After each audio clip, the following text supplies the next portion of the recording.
Hello, ladies and gentlemen. This is Edward Joseph, and let's talk live. I am Kanika, part two. All right, let's talk. Well, today, peoples, has been such an interesting day. I am here, I am back live, and I am going to talk about some things, peoples. Peoples, I am Kanika. I am back and I am back live, peoples. And I have something that I need to show you today, peoples. I'm back and I'm back live. And I'm back with a vengeance, peoples. I have something that I need to show you, peoples. And I'm sure that many of you have already seen this, but it's okay because if you have, then that's good.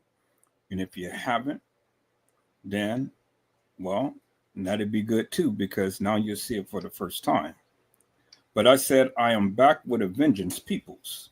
And I told you, I'm only going to shoot my shot and I'm only going to show you that of what they said. And a lot of people don't appreciate me going back and telling you what I was going to do. I told you that I was going to go back and I was going to show you what they said. And thus far, I have been showing you what they said unequivocally and undeniably. I've been showing you what they said. And so, peoples, here I am again, telling you what they said. And I employ all of the YouTubers and Facebookers to come on and try to talk to me and try to tell me that of what they feel had happened to Kanika. I want the people to come on and come tell me what they believe happened to Kanika. You know, I want them to tell me what they believe happened to Kanika. But in the meantime, in between time, peoples, I'm back. I'm here, and I'm going to show you a live of what this person had stated, peoples. And so, if you guys give me a moment, let me go ahead and call it up, peoples. Let me go ahead and call it up. And so this is going to be juicy, peoples. But before I do, I see my peoples came in the house, so let me give a shout out. Hello, Jada Wu. How are you, ma'am? It is a blessing to see you on today. Jada Wu had said, I am looking. Hello, Little Bo Peep. How are you, ma'am? It is a blessing to see you on today. Little Bo Peep says, blessings to all. Happy Sunday in praying hands. And you know, peoples, I have a heart and I have a passion for when the people come in to bless the chat. And thank you, Little Bo Peep, for blessing the channel and for blessing the chat. Mildred Wilkins all the time comes in and she blessed the house. And so Little Bo Peep is coming in and blessing the house. And I love it, people. I love it when you guys had to fix your heart to bless the house. Thank you. Thank you so much from the bottom of my heart. Hello, Island Girl. How are you, ma'am? It is a blessing to see you on today. Island Girl says, cheers. I have a martini for you. And there it is right there. Hello, Honesty. How are you, ma'am? It is a blessing to see you on today.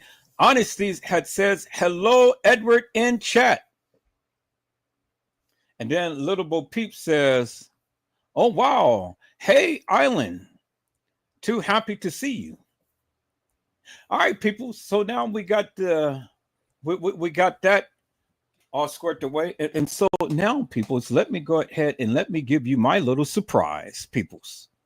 I said, let me give you my little surprise for your eyes. And hopefully this will play in its entirety. But if it doesn't, then I'll just play it a different way. If it doesn't, I'll play it a different way. But let me try this first, peoples. So let me go here and let me look at this. And I think that's on 16. So let me go there and things. And let me do this. Let me go to downloads. And where is it? Where is it? See, she can have stopped this person, but she can't stop me.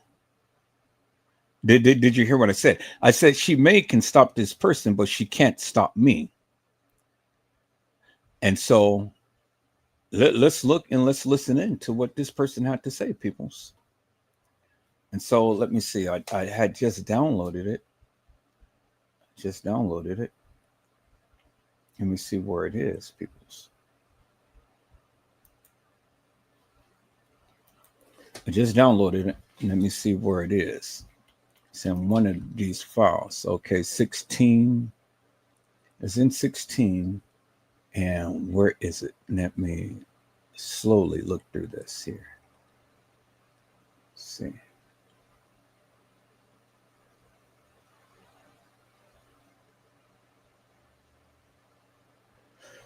Okay, so where is it?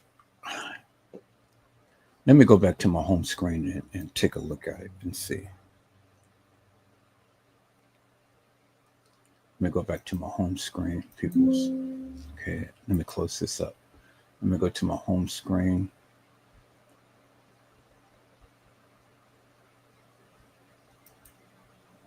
Okay, it says right there. Okay, so that's what it is. So let me try again, people. So let me go here. Let me go to video file. Let me go to 16 because I downloaded it to there. And let me go with, okay, is this 16? No, this is 15. This is 16. Let me go to download it. And then let me go to, okay, there it is right there. I just bypassed it. I forgot the name. Let's listen in. Okay, this is Anna Boy Cato. This is the Kendall D. Warren that I'm going to be talking about. And I'm showing you this particular picture because the night that he got killed, which we're going to go over in a second, it was two other guys that got shot and wounded, was in critical condition. But as far as I've found out over these months, they made it. And trying to figure out if these were the two guys. So I'm gonna keep going, and we're gonna talk about this for a couple more videos. Like I say, this is Anna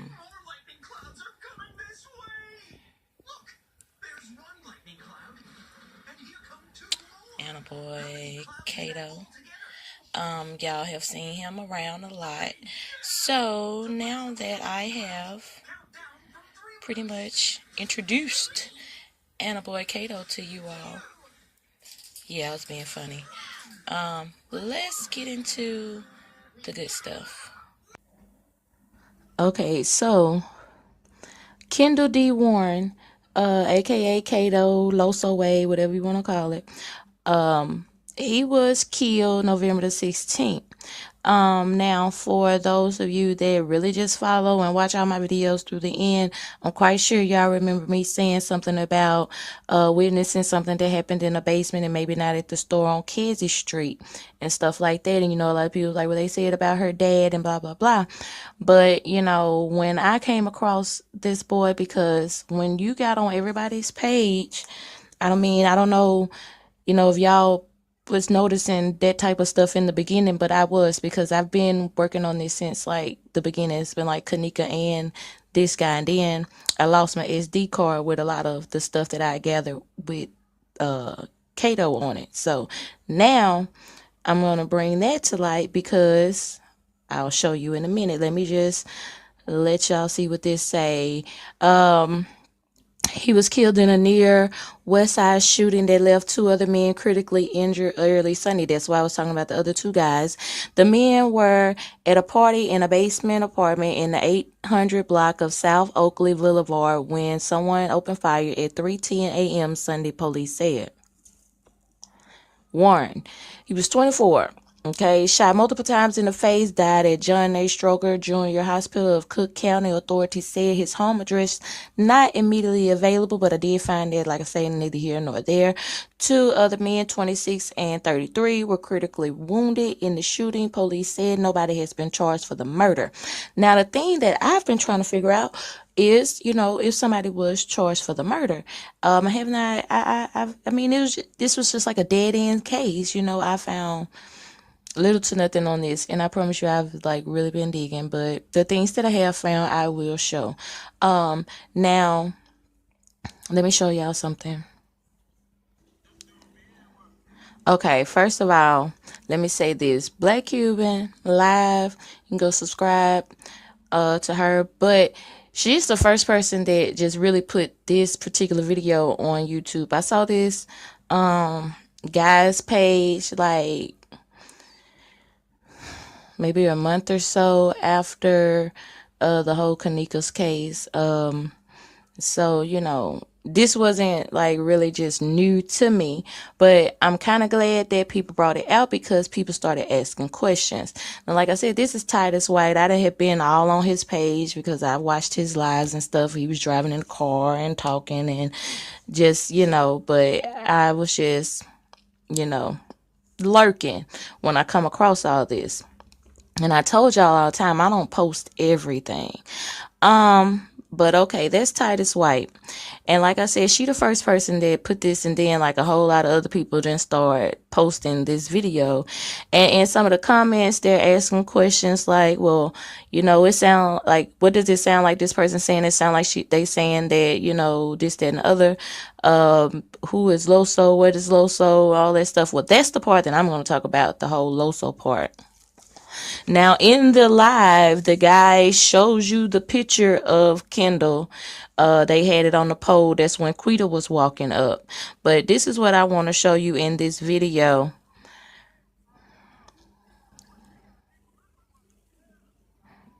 Okay, peep this, y'all. Now, you see this? How he shrugged her off? Now, to answer questions, this is Kenny. This is her brother. Now, y'all pay attention. This Kenny. And he shrugs her off and goes all the way to the other side. And in a lot of the comments, people like, well, I wonder why they don't want to be bothered with her. Nobody wants to be bothered with her. Okay, well, when I started working on what happened to this guy, a lot of things about Kanika hadn't came out yet. And, I had, well, they took it down off my other channel and stuff when I had showed the video of Teresa and them in the red tub and all of that stuff, and how Kanika was real faded and really wasn't on her square that night and stuff like that. And, a lot of people felt like she was the madam and running these girls, you know what I'm saying? Which I still feel like some of that, is true. So, when this happened with the boy getting killed in the basement, Kanika was like 16.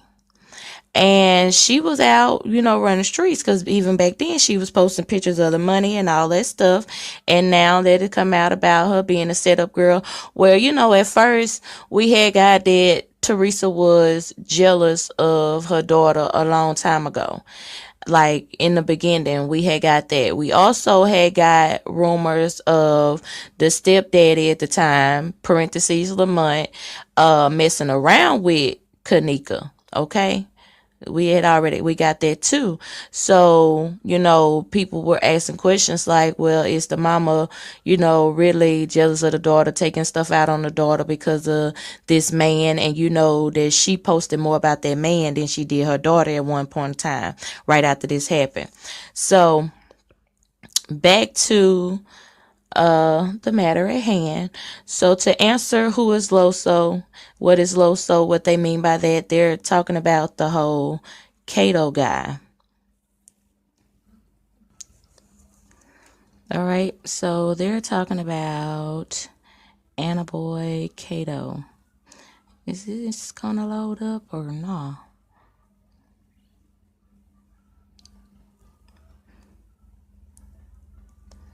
And this is the whole thing with the whole Loso way and everything. And to be honest, let me show y'all something else. Oh, let me show y'all something. I'm going to show y'all something. Probably do another video about it so that can be the only topic alone. This guy right here. I'm my brush and all that good stuff. Let me get it set up right. This guy right here.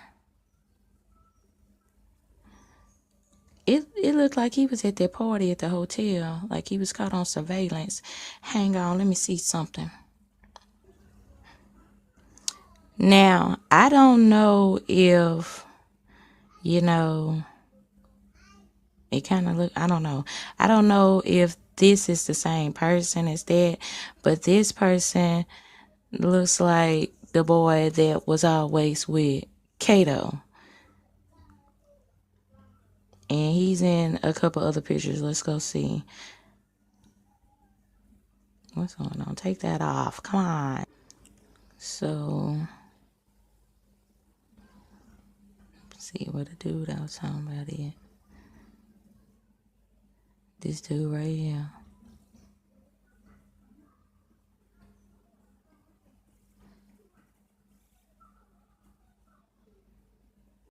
Now, this dude right here. This how I found the other dude going through this dude profile. Now this dude right here, I thought was Fed's brother, and let me go back because I ain't point that out. And let me go to the back. Go to the back. Go to the back. This dude right here in the blue is his first page was Fats missing my mother or something, and now it's like Fats something LM something. I don't know. We'll go to it though. Y'all know. Okay. But anyway, now they always be together.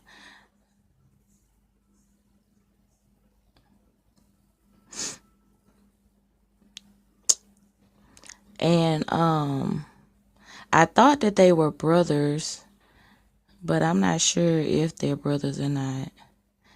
I'm just being nosy. This is what you call running in a rabbit hole. So I don't know if they was brothers or not. The dude in the dreads and this dude. And then it was another guy. I'm probably just gonna have to do a video on all that together. But anyway, they look like the dude.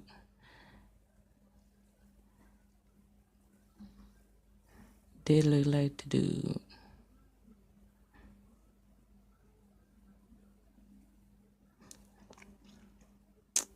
That was in that live. This fella over here in the green shirt. Now let me go get the other dude. Okay, so ran another rabbit hole going to the boy page. But you know, I was saying that there was Titus White in the video, you know, and there go him and this fast dude again. And that's the that's what it is, Fats LMG. So I go to that. So I was just trying to look at some of these. So this is what I was saying. I think these two are like brothers. It's like 4 of them. It's like okay, look. Can I tap on that? Because I have this picture. That's what I was saying. It's 4 of them. Oh, look, there go their names. Oh yeah. Boom. No, I had to screenshot that so I go. And yeah, because the Gusto Cash Out dude, I think he had just got shot or something the other day. Yes, I don't really know what happened, but I think he had got shot or something the other day. And the only reason why I know that is because this dude here had put it on there about his brother. Nope, not this one.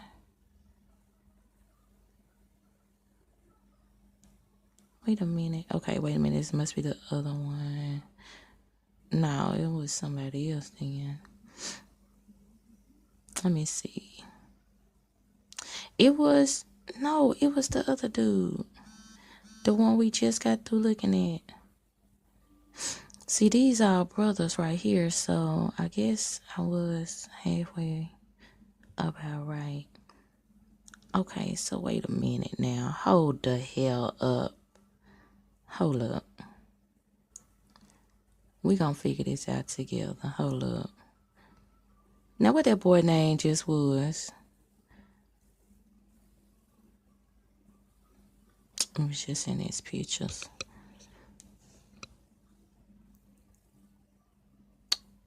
Nope, not that picture. This picture. This boy had. Oh, I guess I'm just damn crazy then. Oh no, I know who it was. Hold up. Hold it. See, y'all know my mind be bad. Hold on, it was the dude. It's something. Yeah, that's it. He the one that had put it about the boy. Yeah, see? So he said that's his little brother. Y'all be getting it together. I'ma get it together. I don't want this to be super long. But see, like they was all click tight. And so that's why I was trying to figure out, was this the dude that was hold on baby. Was this the dude that was shot with him the night of the party? So I can know which way to go. Because he's the one that's in the pictures with them all the time. You know what I'm saying? And so him, the Grayson dude, grayer dude, whatever, this guy, and I think that they may have lost one of their brothers because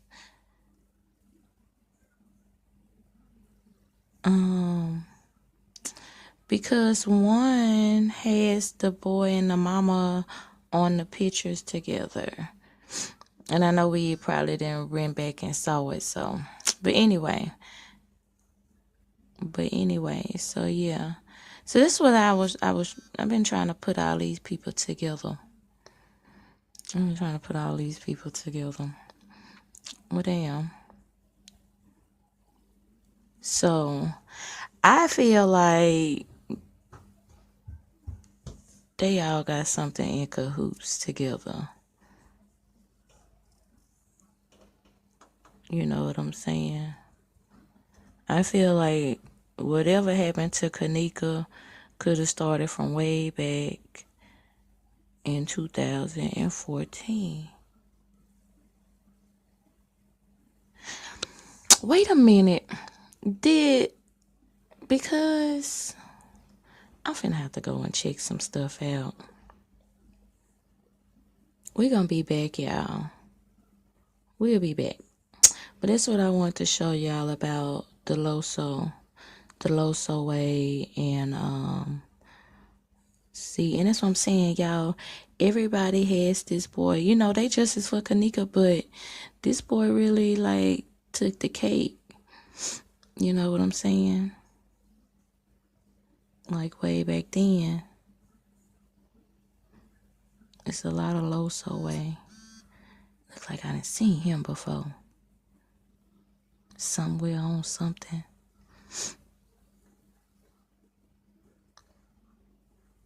When I figure out, I'll let you know. But anyway, let me go so I can go and check something else out, and I'll be back.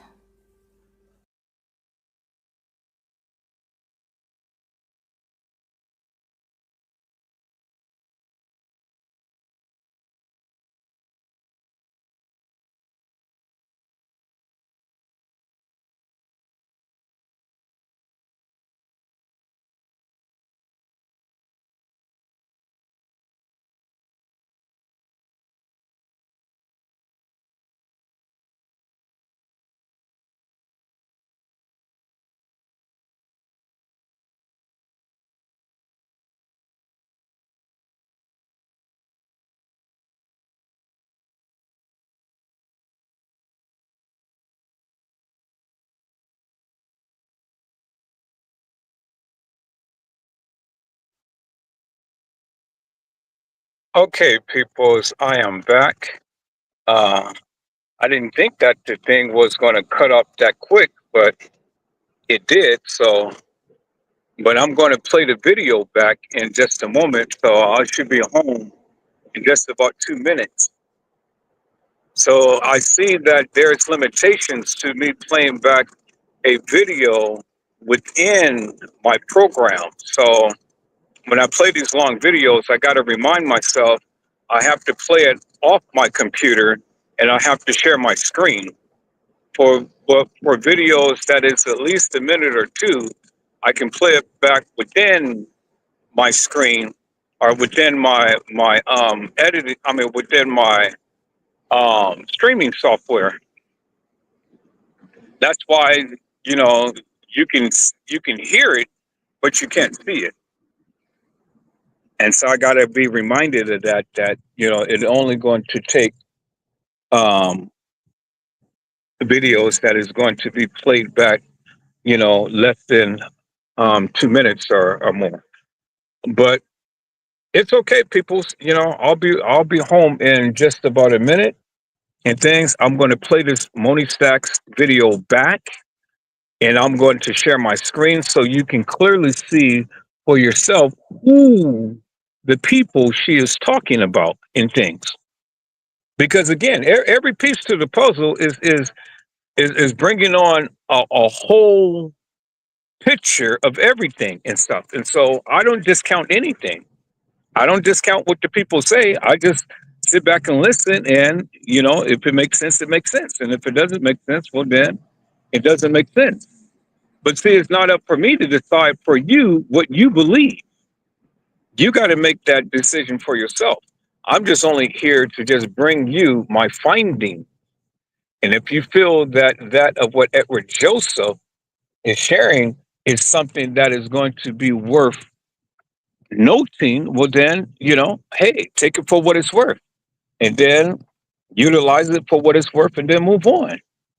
But there's no need to get an attitude behind something that you don't agree with. And even if you don't agree with, I really don't give two rat's asses because at the end of the day, nothing you can tell me is going to make me feel any type of way or change my mind or views about what I see and what I say.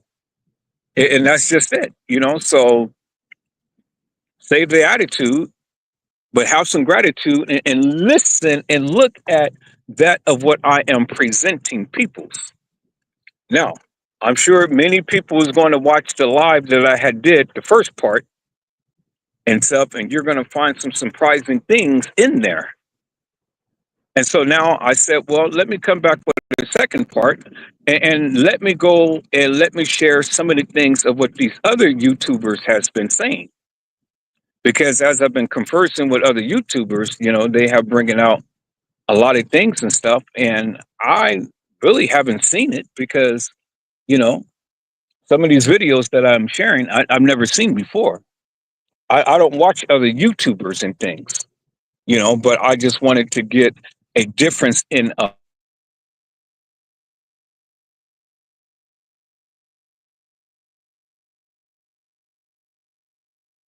agree with. Well, then, hey, it is what it is. You know, I'm not endorsing it. I'm not endorsing it. I'm just playing it back just for your convenience so you can be able to get a good, wholesome view as to what other YouTubers has been saying. Because I get it, peoples. Many of you ain't gonna come to the live and say shit. I get it. I understand it wholeheartedly. And that's fine because you built alliances with different people. And you don't want to piss the people off because you don't want to give a narrative behind what you truly believe. I get it. But at the end of the day, I haven't built alliances with a lot of people. You guys hold on.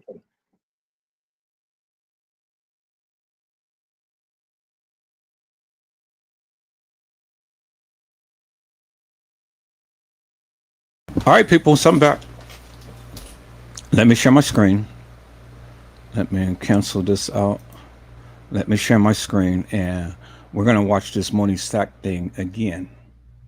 But I'm home now, and so I want to share this video of what has been stated in this particular case. Now we can see what Moni Stacks was pretty much saying. So let me go here. Let me go share my screen. So now we'll get a clear-cut view as to what Moni Stacks was saying. And see, the thing is, TM can't shut me up. She can shut up Moni Stacks, but she can't shut me up. If you understand what I'm saying, peoples. So doesn't matter. Doesn't matter. She can't shut me up. She can shut down Moni Stacks, but she cannot shut down Edward Joseph. And if TM don't like it, well, then she shouldn't have never said it. That's just how I look at it. Is that all right, peoples? All right. So let me close out some of this background and stuff, and let's get into this, peoples. Now, this is what Moni Stacks had said, and this is what she have shown, peoples. All right, let's get into it, peoples. Let's go. Okay, this is Anna Boy Cato. This is the Kendall D. Warren that I'm going to be talking about. And I'm showing you this particular picture because the night that he got killed, which we're going to go over in a second, it was two other guys that got shot and wounded, was in critical condition. But, you know, as far as I've found out over these months, you know, they made it. And trying to figure out if these were the two guys. So I'm going to keep going, and we're going to talk about this for a couple more videos. Like I say, this is Anna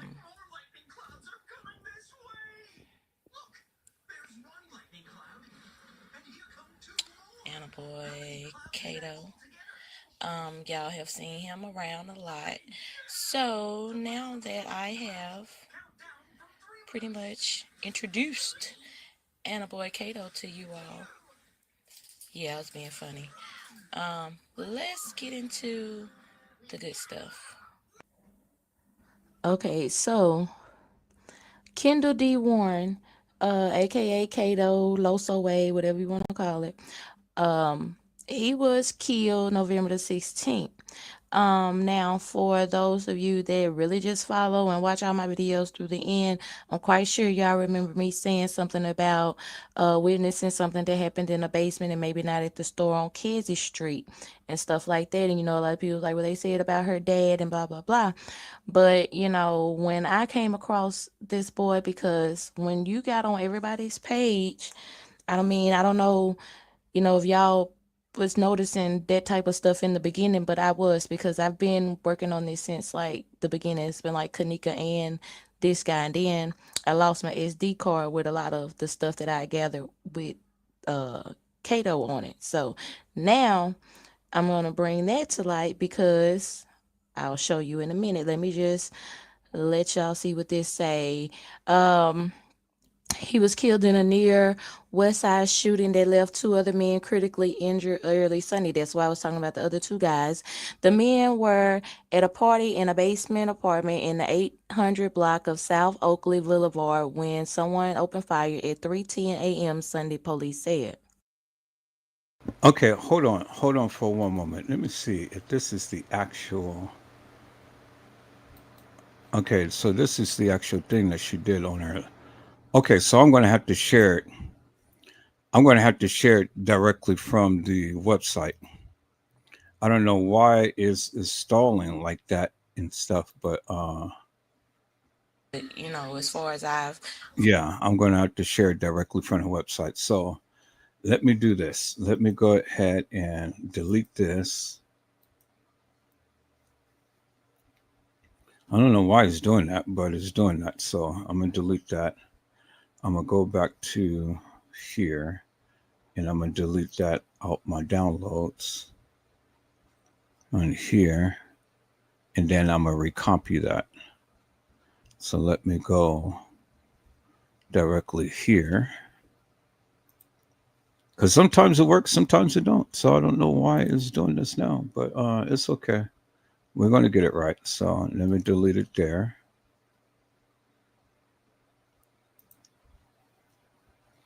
And then that's cool. Okay, so we're going to call it back up, but we're going to do it something different this time. We're going to go directly to the website. Okay, there we go. So let me go ahead and let me remove that.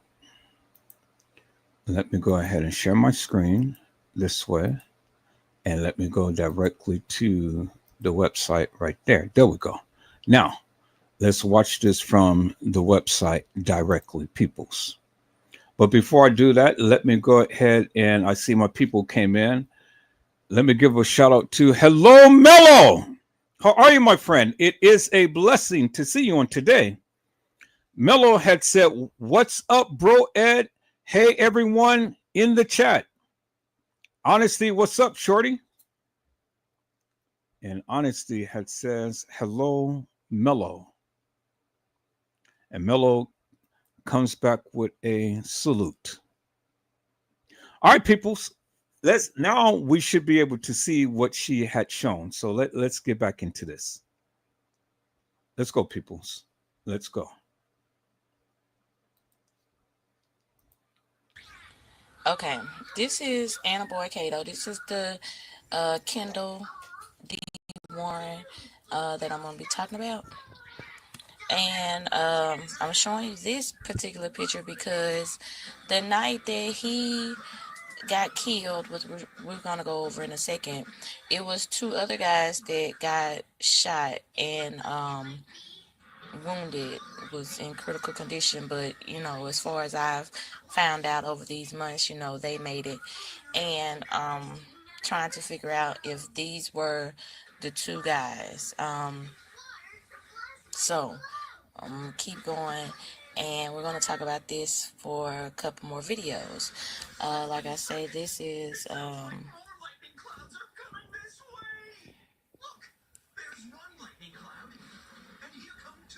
Anna Boy Cato. Y'all have seen him around a lot.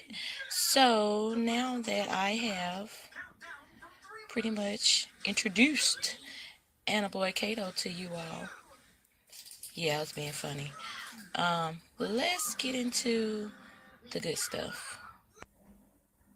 Okay, so Kendall D. Warren, aka Cato, Loso Way, whatever you want to call it, he was killed November the 16th.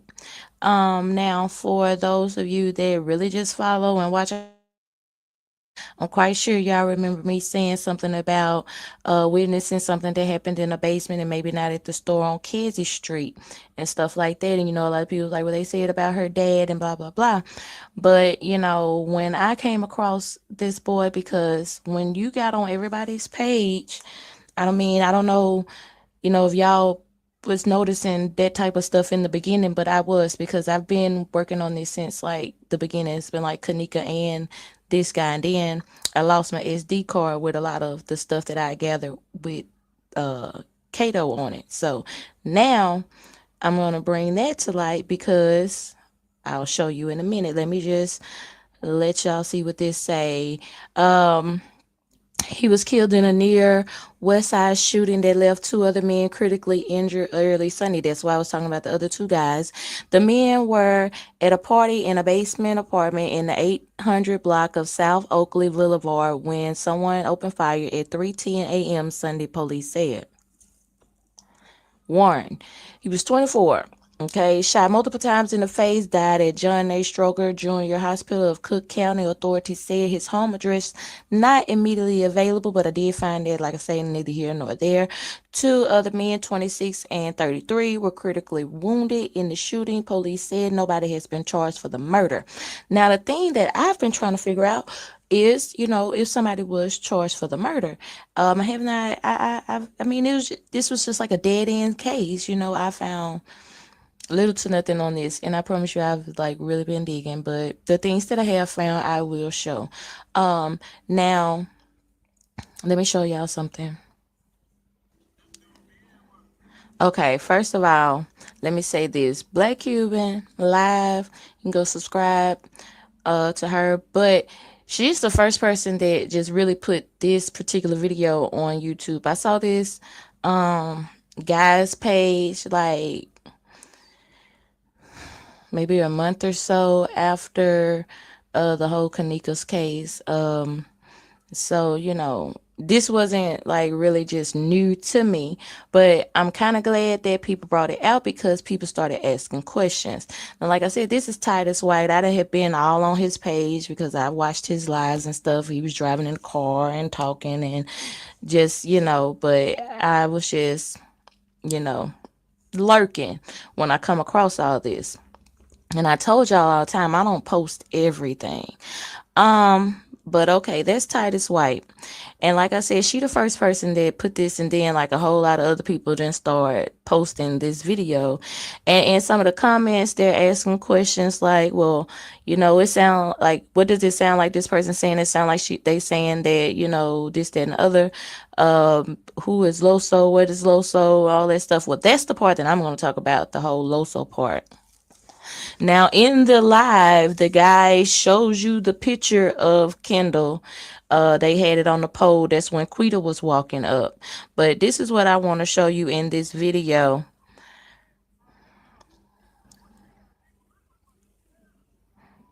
Okay, peep this, y'all. Now, you see this? How he shrugged her off? Now, to answer questions, this is Kenny. This is her brother. Now, y'all pay attention. This Kenny. And he shrugs her off and goes all the way to the other side. And in a lot of the comments, people like, well, I wonder why they don't want to be bothered with her. Nobody wants to be bothered with her. Okay, well, when I started working on what happened to this guy, a lot of things about Kanika hadn't came out yet. And, I had, well, they took it down off my other channel and stuff when I had showed the video of Teresa and them in the red tub and all of that stuff, and how Kanika was real faded and really wasn't on her square that night and stuff like that. And, a lot of people felt like she was the madam and running these girls, you know what I'm saying? Which I still feel like some of that, is true. So when this happened with the boy getting killed in the basement, Kanika was like 16.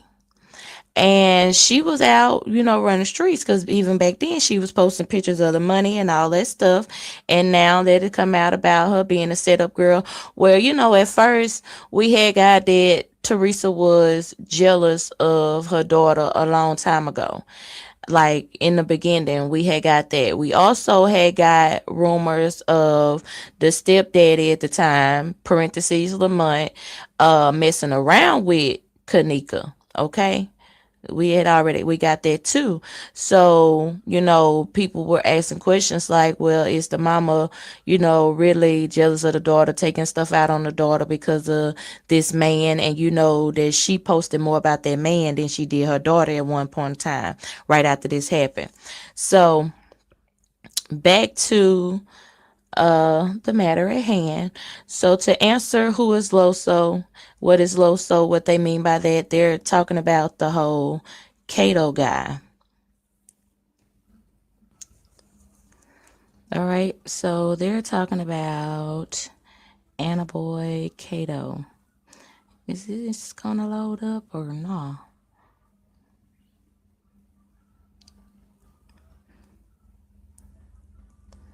And this is the whole thing with the whole Loso way and everything.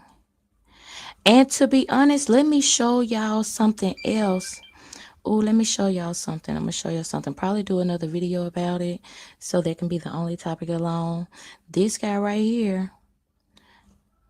with my brush and all that good stuff. Let me get it set up right. This guy right here,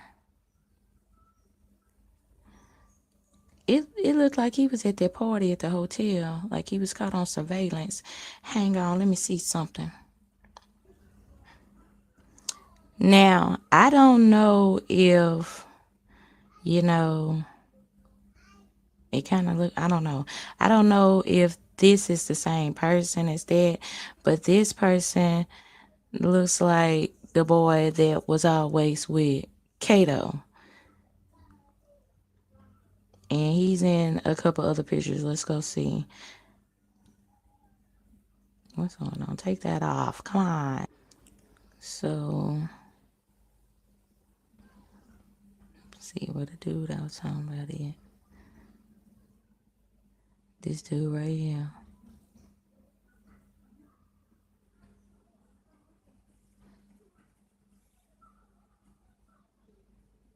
Now, this dude right here. This how I found the other dude going through this dude profile. Now this dude right here, I thought was Fed's brother, and let me go back because I ain't point that out. And let me go to the back. Go to the back. Go to the back. This dude right here in the blue is his first page was Fats missing my mother or something, and now it's like Fats something LM something. I don't know. We'll go to it though. Y'all know. Okay. But anyway, now they always be together.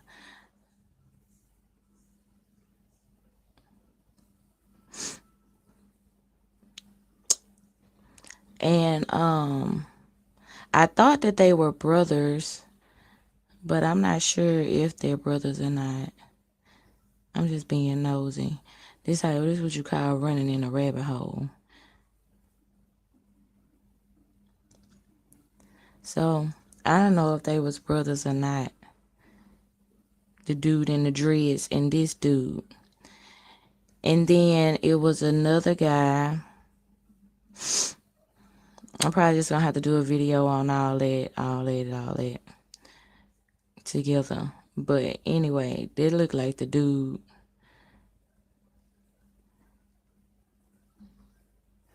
They look like the dude.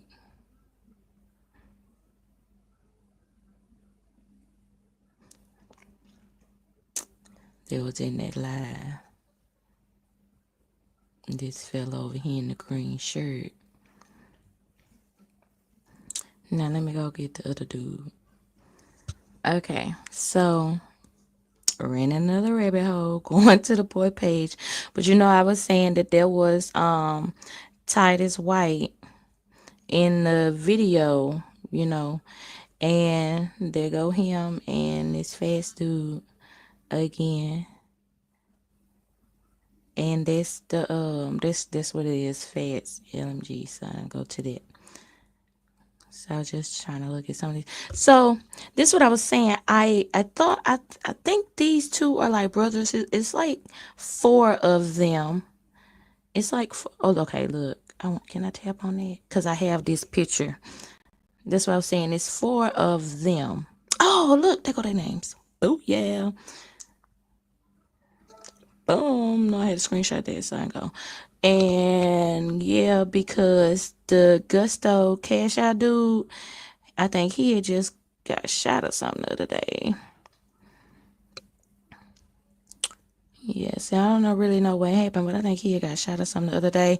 And the only reason why I know that is because this dude here had put it on there about his brother. Nope, not this one.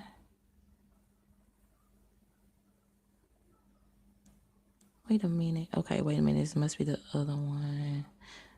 No, it was somebody else then. Let me see. It was the other dude.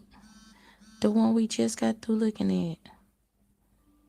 See, these are brothers right here, so I guess I was halfway about right. Okay, so wait a minute now. Hold the hell up. Hold up. We gonna figure this out together. Hold up. Now what that boy name just was? It was just in his pictures.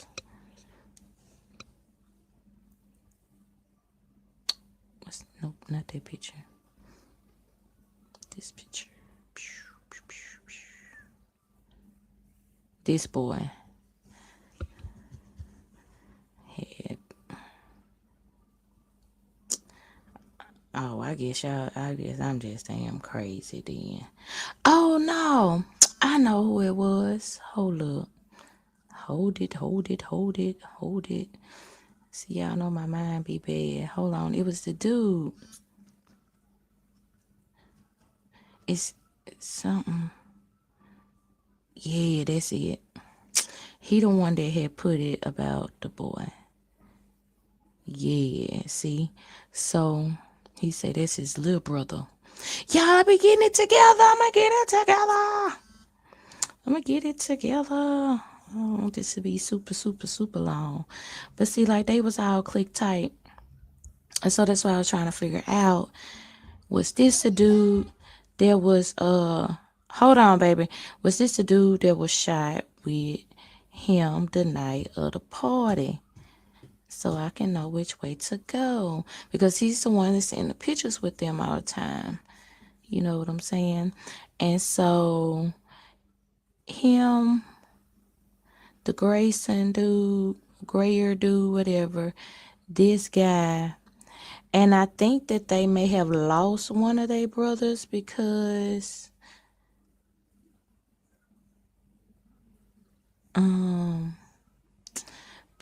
one has the boy and the mama on the pictures together. And I know we probably didn't run back and saw it, so but anyway, so yeah. So this is what I've been trying to put all these people together. Well, damn.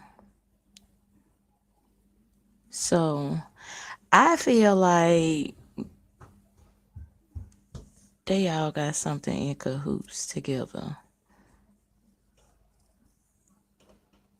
You know what I'm saying? I feel like whatever happened to Kanika could have started from way back in 2014.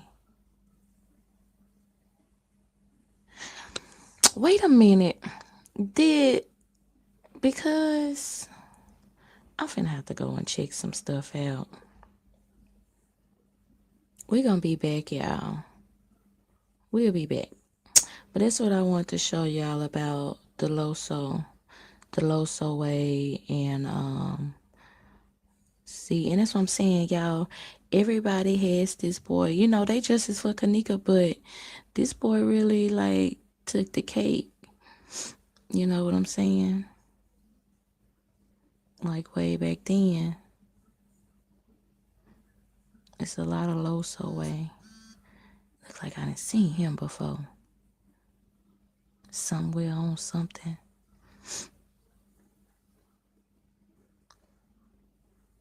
When I figure out, I'll let you know. But anyway, let me go so I can go and check something else out, and I'll be back.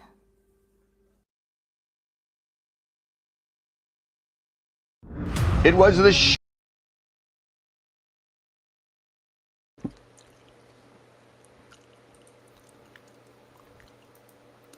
And see, people, that's how you do your research.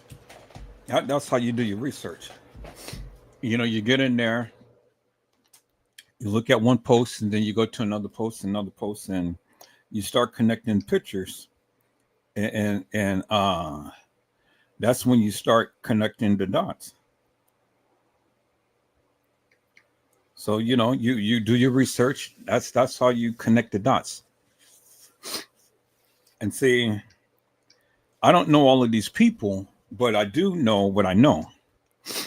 I don't know what what parts that they played and who was Pucky and Martini and all of these people and stuff. Because see, I don't get into Chicago politics and stuff. I don't get into all of the gangs and things of that nature. That's fine.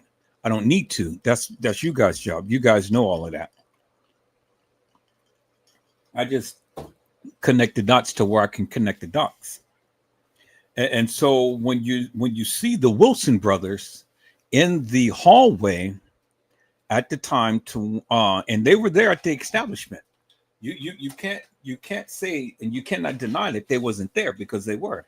And they were there in one of the guys that she had shown, which is one of the Wilson brothers that I found out, he was in a black hoodie. And then you've seen the other guy in the black hoodie, the one who had the knife in his hand, that was entering into the room. And so with that being said, peoples, you know, it was more than just the establishment doing some things. You know, you understand what I'm saying? So you can sit and blame the establishment for a lot of things and stuff, but it wasn't only the establishment. It was the gangs who had did some shit. Now, it may not necessarily be to Kanika, depending on how you look at the video footage. Because some of you still think all of this shit has taken place on the night. But I have already proven to you that a lot of this shit happened before the night. But if you believe it happened on the night, well, then you got to help me to make this make sense. Because these boys was only down there for a certain amount of time. And for a certain amount of time, what happened to the girl who you guys call Kanika? Because obviously, they're down there for a reason, and they're dressed that way for a reason. And the establishment knows them. And we see them, but then they disappeared. And then we see them again, and we see him leaving.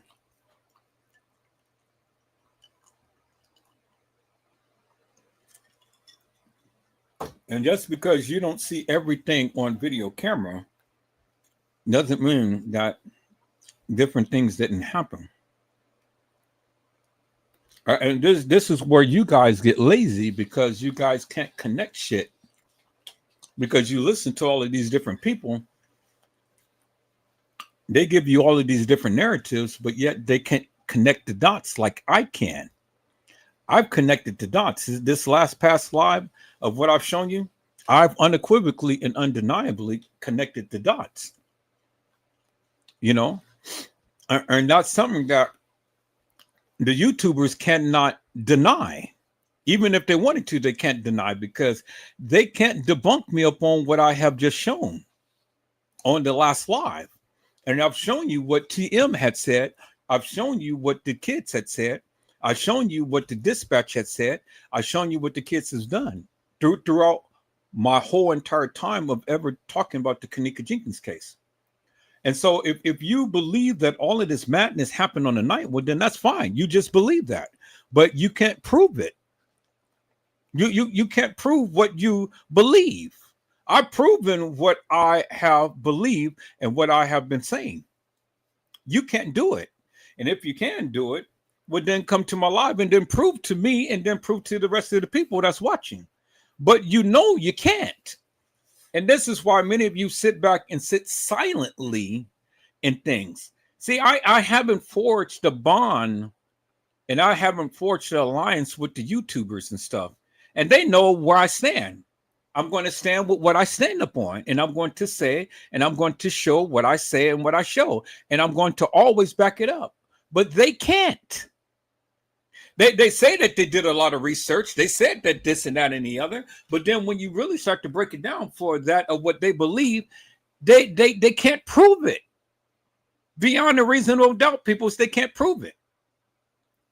Now, I've never said that I've got all of the proof to the truth, but I did say that I can prove that of what I say, and I have done so thus far.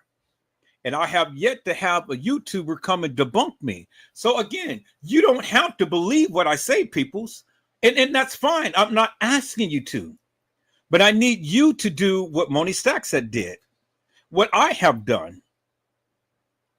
And that is do some research. And that's how you do research. You go, you connect the dots to the dots to the dots. And if it makes sense, well, then 9 times out of 10, it has to be true. Because the truth only makes sense.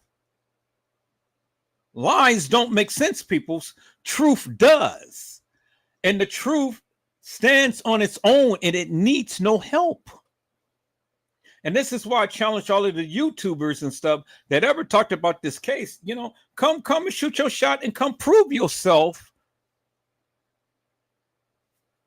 if you so do choose. But if you choose not to, well, then just sit back and shut the F up. And don't bother Edward Joseph and what I do. What I do. Now, this gang's politics shit, it is grown deeper.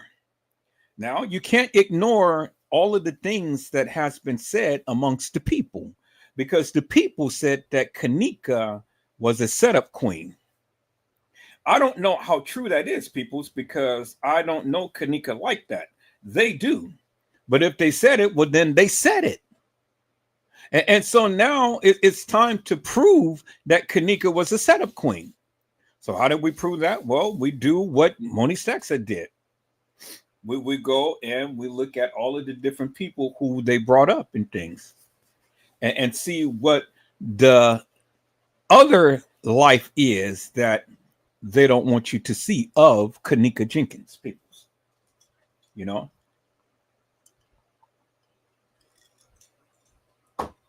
Because obviously she didn't live a glamorous life.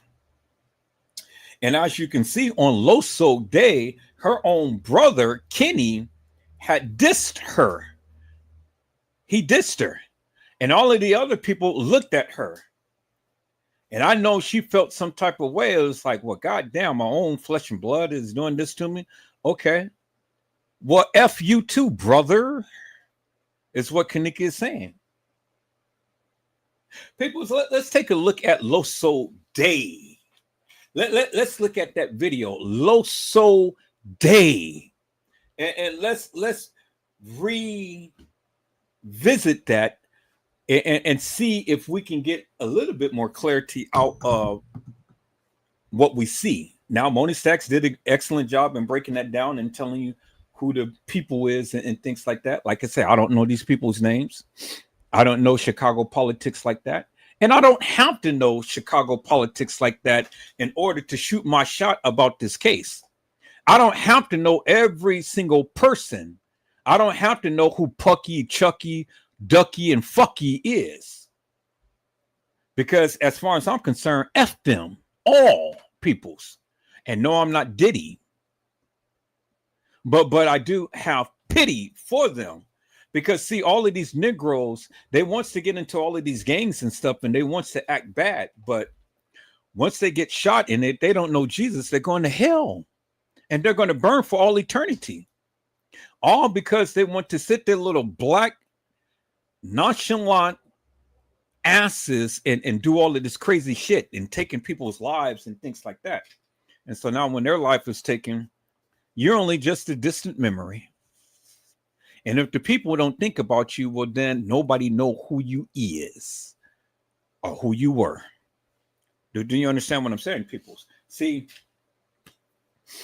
all of these Negroes are sitting around here taking lives of people because they said that they talked to me crazy and stuff. You have no right to take nobody's life. But if you do take somebody's life and your ass get caught, well, now your ass is going to jail forever. And then when you die, you're going to hell. You're going to hell. If you didn't repent of your sins and ask God for forgiveness. But a lot of these suckers don't ask God for forgiveness. So when they die, they're going to hell, peoples. They're going to hell. And in hell, they're going to lift up their eyes and they're going to burn forever. And all of you suckers who's out there that's listening to this live, you gangsters and you gangsterettes and things, keep on acting and doing what you're doing and stuff, and keep on talking all of that nonsense and being in all of this nonsense and shit. And then watch what happens, because your life ain't going to end pretty. You won't be able to make 30, because a lot of these people who we're talking about in this case never made it to 30 years old. How I know? Because I am their senior. I am their senior, and they haven't yet to even get past 25, let alone make it to 30. Because all you see is death and destruction throughout all of this case. And then for you people who so hungry about information and shit, sit back, relax, and shut the F up. Because if you ain't contributing to anything, well, then don't say shit. You know what I'm saying? Don't say shit. And don't come into my live complaining about a goddamn thing I'm saying. That's all Negroes do, is just sit and effing complain all goddamn day long and ain't lifted up one mouse to go and try to look up anything. But yet all the time want us to give all our information. You ain't even trying to bless the channel. You ain't even said, Edward Joseph, well here's $2 to bless the channel and say thank you for the due diligence that you have done thus far in this case. But keep your little change, peoples, because 250,000 is coming my way in a couple of weeks. So keep your little change. I don't need it. You know, I don't need it. Because anything that I want and that I need, God is supplying it. And now I don't give two rat's asses whether I get a donation from any of you or not, whether I get a subscription for any of you or not, whether I get a like from any of you or not, because at the end of the day, peoples, I'm here, I'm shooting my shot, and I'm always going to do what I do. I just came to that conclusion, peoples. You know, screw you. Screw you. Because if you got a complaint and you mad at me and you don't even know who the F I am, screw you. And stay the F out my life. Is that all right? See, peoples, I have learned not to, I don't have to use epithets and things in order to get my point across. I'm learning to use, I'm learning to use what they call what do they call it when you don't actually call out or say the name or say the word, but you use, you know, like the F and the A's and the things in order to express yourself.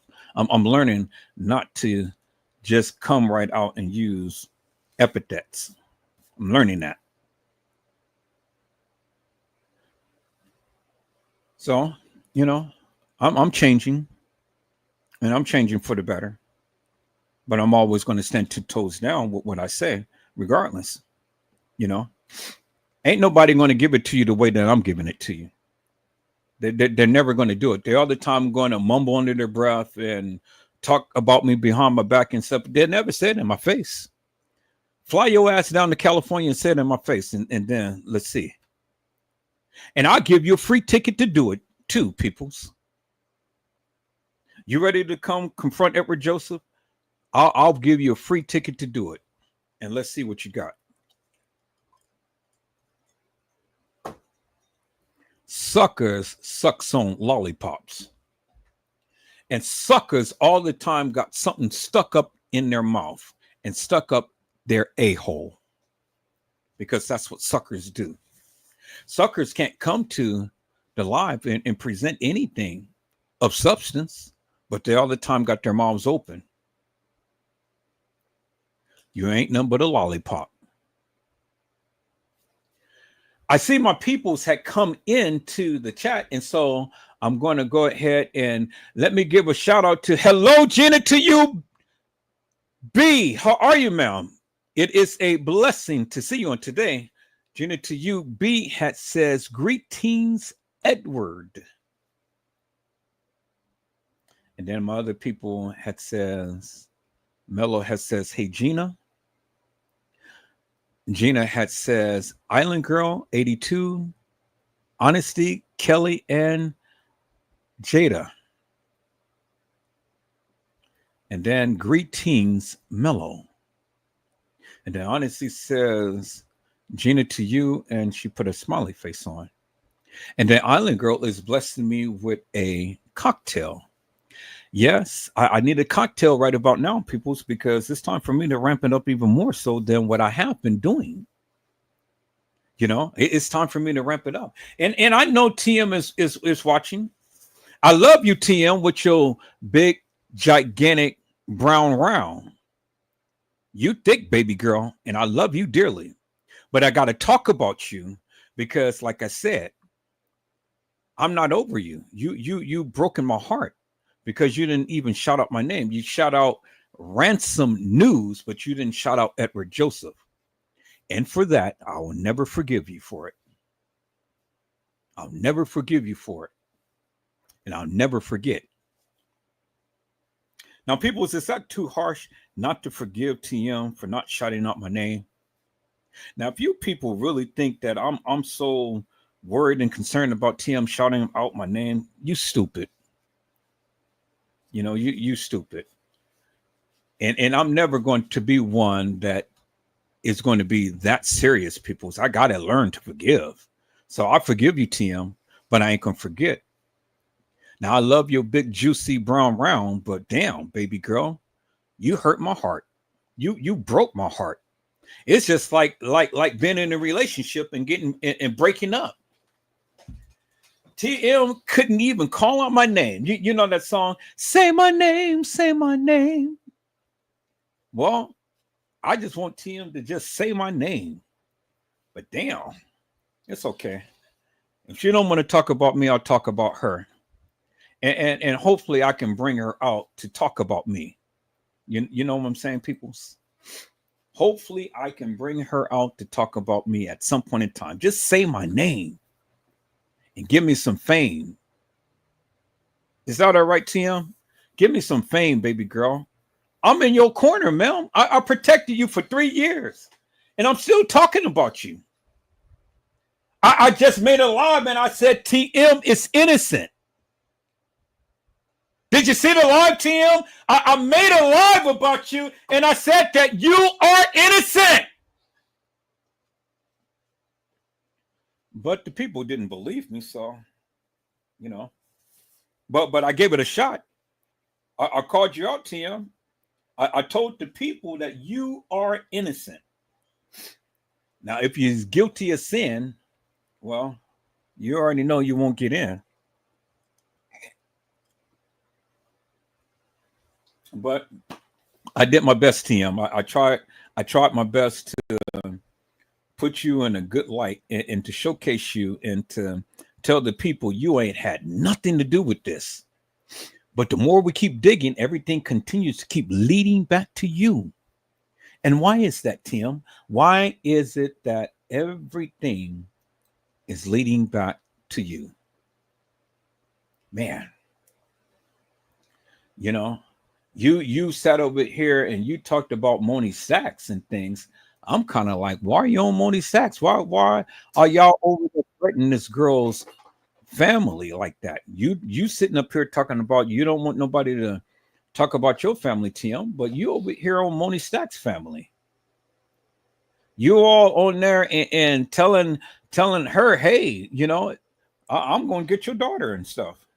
Well, I don't know if you actually did it, Tim, but that's the buzz out there. And they got a buzz saying that you did it.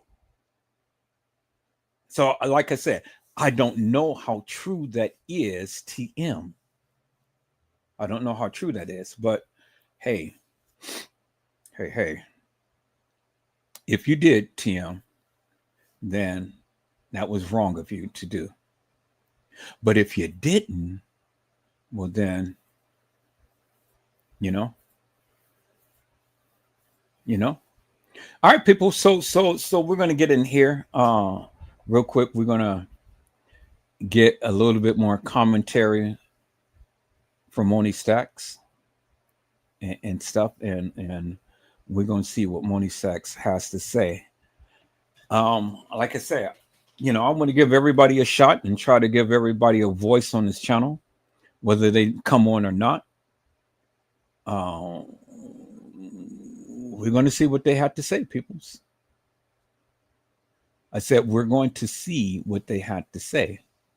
So it won't always be just Edward Joseph shooting his shot. It's going to be you people coming on and sharing that of what you had to say. So let's take a look at this right here, peoples.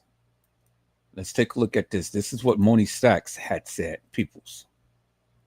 So I am Kanika. I am Moni Stacks. So Moni Stacks, take it away, baby girl, because Edward Joseph is here to come on and share with the people what you had to say.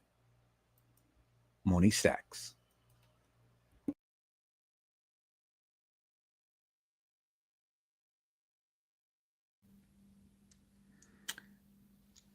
Let it focus.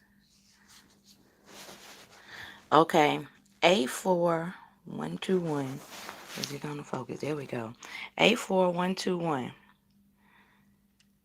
9/9/2017 at 7:25 p.m. We on this line. And here's the Crown Plaza address, Rosemont. Date of death, 9/9/2017 at 7:48 p.m. Age, oh, see, you want to act funny. Age 19. There we go. 19. Female. Black. Accident. Hypothermia. With ethanol and topramate. And it was saying correlated yes. Here's the incident zip of Chicago and Chicago zip. Now let me show y'all something else.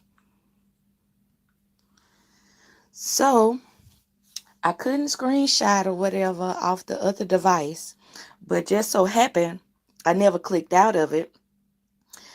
And then when I come back on here where I could screen share it or take some screenshots, it's totally gone. 84121 is totally gone. It is nowhere to be found. Nowhere to be found. Okay? Now, I don't know if I mentioned on this because I done tried to do this video like 5 times, but like I was saying, another YouTuber had posted this same document, and I'm going to put the link below. Let me show y'all this. Now, when y'all go and watch that video, you're going to see 84121. That's the case ID, the object ID, and same case number, but it say 9/9/2017 at 8:25 p.m. Now, this is just a little screenshot, so I can't, scroll over. That's why I'm going to make sure I put the link to their video down below so y'all can go and see that when they done it, which I think the date of the upload on the video was April the 3rd, if I'm not mistaken. I'm doing it tonight. On the other device, I was on there maybe about 2 hours ago. Literally, like 2 hours ago. So, like I said, I couldn't screenshot it because for some reason the down button don't want to work, so I couldn't screenshot it. And it don't have dual record on that device. So I just didn't click out of it, which I'm glad I didn't, because now it's not on there at all. And the thing is the one that I had tonight a few hours ago, as I just showed you, said 7:25. Let's go back. Okay, 84121, that one said 7:25, Crowne Plaza, and then it's 7:48. And as you see on this video and the video in the link below, the times are totally different. But the thing is, in a matter of days, they've altered the time, and in a matter of hours, they've completely taken it off of the document, period. So what is really going on? Because as we know, she was found on 9/10 at like what, 12:24, 12:25, or something like that in the morning. And that brings me back to what I was saying about the uncle. So I'm going to bring another video out explaining all of that. I'm going to try to see if I can, I'm probably just screenshot this video and go from there, because I think now, I don't know, I went back on here and it just took me out the whole thing. So maybe they just booted me all the way out. But none of this is lining up. So I feel like if I was to go on there just a day or two later, I would be getting at 8:25.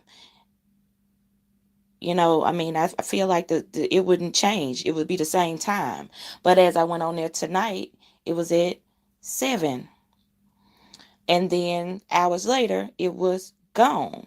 So y'all get down in the comments, tell me what you think about this, and make sure y'all hit that link and go over there and watch the other YouTubers' video so you can see how they are really jerking our chain. This your girl Money Stacks signing out. Peace. And Money Stacks, you have a very valid point, because again, where they tried to change the time in things, I've already told you many times before, peoples, that when I went to Crowne Plaza website, when this thing first came out, me being a videographer, photographer, I've always looked at the pictures. And then I checked the metadata on the pictures from their website. And the metadata on the pictures from the website said that when Kenneka Jenkins had died, those pictures was taken on the 7th. On the 7th of September 2017. The pictures of her being in the freezer was taken on the 7th. And I wasn't the only person who had shown that, peoples. I said I wasn't the only one who was shown that, because there was other people who had shown that as well. And so remember in the live, on my last live that I had shown you, when Detective Kevin Kittenbell had entered her into the leads, but not into the CAD, because had he entered it into the CAD, everybody across the nation would have been able to see the entrance of Kenneka Jenkins, peoples.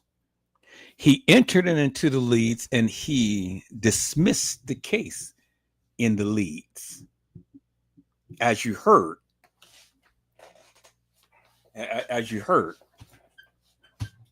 And so now, as you're hearing from Money Stacks and seeing the various things that she's showing and stuff, this is what they have been doing, peoples, because they have been changing the times and things. And so if they can change the times, they'll change the videos and everything. They changed the documentation of when things were supposed to have happened. And so this right here is just unequivocal proof, peoples, that there was a lot of effery going on in this case. And so you don't have to believe it, but the evidence is right there. It's in your face. It is in your face, peoples. And Moni Stacks had shown that, peoples. And not only Moni Stacks, but other people as well have shown that, peoples. Do you understand what I'm saying? And see, this is why I said, well, let me go ahead and let me get a second opinion from the people, because, hey, people, I don't see everything and I don't know everything and stuff. Do you understand what I'm saying, peoples? I said, I don't see everything and I don't know everything, but what I do see and what I do know, I can talk about. Do you understand what I'm saying? And so if they're changing the documents that was supposed to have been set up on their website and things, well, then how are you going to get justice? And this live that I just played of Moni Stack, it says Kenneka Jenkins a must-see, Cook County deception. And so the thing is, why is they changing the time? If all of this was supposed to be intact like they proclaim, shouldn't they be changed? They shouldn't be changing the times and doing all of this crazy stuff that they have done, but they did it. And so you can't only blame the kids, but you got to blame the establishment, the people in power. You got to blame them as well, peoples. I said you have to blame them as well, peoples.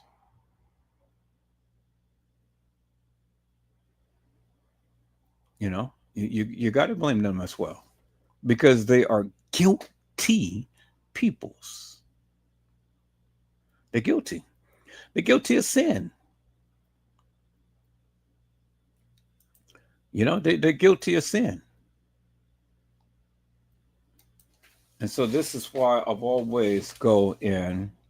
Now I'm really focusing upon some power players that has been in this Kenneka Jenkins case, and showing you the various things from their lips and what they're saying and stuff, and see if we can connect even more dots and stuff. Because again, not everybody is wrong, but not everybody is right as well, peoples. You know what I'm saying? Not everybody is wrong, but not everybody is right. And so since the people don't want to come up to my live to give me their perspective, well, then I'll just go to their lives. I'll go to different people and things and see what they have to say. Because see, they cover more of other people that's associated with the Kenneka Jenkins case more so than I did. I just only focused upon Kenneka and Kenneka exclusively. They focused upon all of these other people. And so let's listen to a few more things of what she had to say.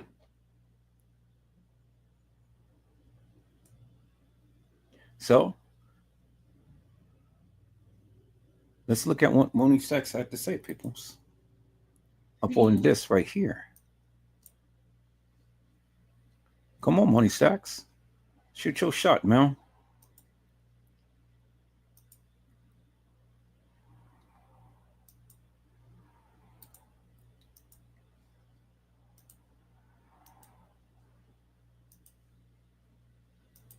I just want to say in this video, I am no way, shape, form, or fashion making an accusation that either of the two people that I talk about in this video had anything to do with the death of Marcus Mays. All I am saying that in comparison to a formal case that these two were both involved in, it raised suspicions to me personally pertaining to this case by the activities and the statements that were made after this man's death. I hope you enjoyed this video. Please hit the thumbs up and share if you would like. Hey, you. I saw you from the distance. Hey, you. Can we talk? Hey, you. I think you're my... What's up, all my money makers, my honey boo bears, and my cousins, All right, I want to talk to y'all about a few things real quick, and some of y'all might not like what I have to say, but I do want to say it anyway. First of all, I want to let you know that Bree lost her dad yesterday. Now, I've been sitting here for hours on top of hours on top of hours since this morning trying to figure out what was the cause of death. I have not come across anything that will lead us to the determination of the cause of death. So, I don't know, but I will keep looking, and if you find out before me and would love to share it with me, then feel free to do so down in the comments. Now, let's move along to some of the comments that I did find pertaining to Bree's dad that kind of alarmed me.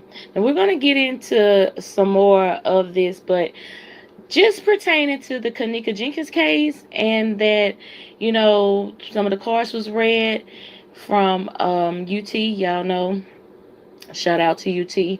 But in one of her readings, the cars was read about Bree that she was going to have a karmatic effect. The boomerang card came on her. So basically saying what goes around comes around. Not saying that her dad's death just so happened to be the what goes around comes around, because if you have been following each individual over the last 2, almost 3 years, then you will see that a lot of things have happened to these party goers and those around them. So I'm not saying that this is the karmatic debt that Bree was going to pay. I think this is a indirect warning before destruction, again, that's affecting Bree in her life. But I don't think that this, you know, would be the ultimate karmatic effect. Now, I do, before I go on, want to say my condolences goes out to the family, because a death is a death and death hurt, period. So my condolences goes out to the family. Now, pertaining to the Kenneka Jenkins case, which is what I want to talk about here, is that we have, you know, been wondering like what each individual role was in the Kenneka Jenkins case. Now, some people might be like, this is far-fetched, this is a stretch, and hey, you are entitled to your opinion. But two things that I noticed that just didn't sit well with me about this man's death out top is two of the party goers had some suspicious activity going on. Okay, one, we have Cocky at 8:18 p.m. yesterday saying, who knew last night would be us having our last drink together, tagging Brianna's dad, PSP for life, bro, with the crying face emoji with the little, you know, teardrop or whatever. Now, that immediately stood out to me because I have been on the Kenneka Jenkins case, and in my little, you know, shindig I have going on over here, Cocky is one of, I guess you would say, my heavy hitters. He's somebody at the top of my list for a lot of things that went on in the Kenneka Jenkins situation. Another heavy hitter for me that's at the top of the list would be Bree. Now, the suspicious thing that Bree did was, seemed like immediately after, you know, whatever happened to her dad happened, when he was pronounced dead or whatever, she took control of his Facebook account.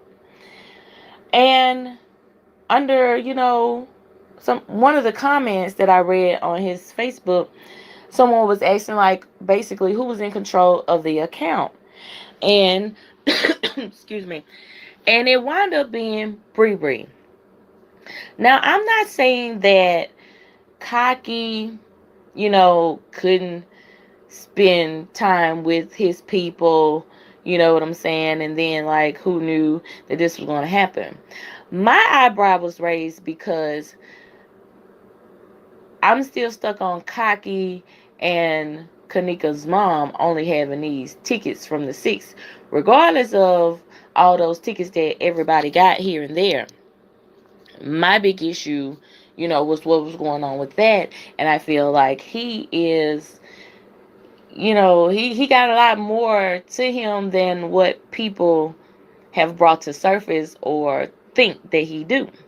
So when he said that he was one of the last people that basically, saw this man alive, like I said, regardless of if it was, natural causes or like thereof, he was one of the last people. So naturally, in any investigation, he would have automatically been like a suspect until they got his statement, confirmed his alibi, so on and so forth. So not only would I classify him as a suspect, if the police do their job right, he would be one too, depending on. No, it's no dependent on. With these people, I just would make sure that an autopsy is done by someone that I hire to do an autopsy, because it is things you can give to someone, and we clearly know that these people, evidently have access to this type of stuff. But pertaining to the Kenneka Jenkins case, this is where I'm getting, my what can I say, assumptions from. But we know that these people have access to getting medication that could alter someone's well-being, put it like that. And here you have two of the partygoers that are involved in such activity almost 3 years ago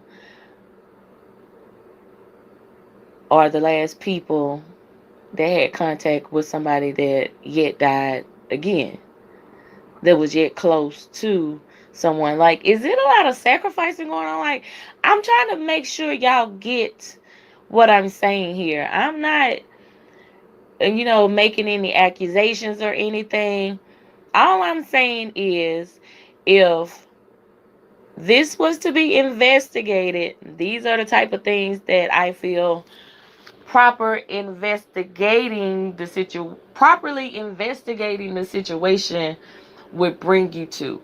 These type of questions that I'm asking and these type of suspicions that are being raised, if that makes sense. Because all I'm saying is, it's just funny to me that you have Cocky and Bree Bree here moments, after the fact. One is stating that, they were one of the last people that seen him alive, by implying that, last night they had the drinks and stuff. And that just stood out to me because of the whole Kenneka case is like really based on this somebody spike her drink. I'm just saying, like, it's just little stuff like that that just rubs me the wrong way. And I really don't care how y'all, feel about how I feel. Because, like I said, if you are not on this case day in and day out, then that probably means nothing to you. But that means everything to me. Like, you just had to make that be known. And then you are putting key components in this situation that you are involved in another situation that led to someone's death, so they say. Whew. All right. Now, back to Bree Bree. How in the heck did she get access and control of this man's Facebook account? Me thinking like, well, she had to have his phone, because I'm not thinking like my daddy just ain't finna come and just let me log into my Facebook on your phone. I don't think it went like that. Like, she had to have had his phone. So how? So does that mean she also was one of the last people that seen him alive? Like, I don't know, y'all. I don't mean no harm. I just came on here to tell y'all that Bree Bree Daddy is deceased now. Cocky had drinks with him the night before.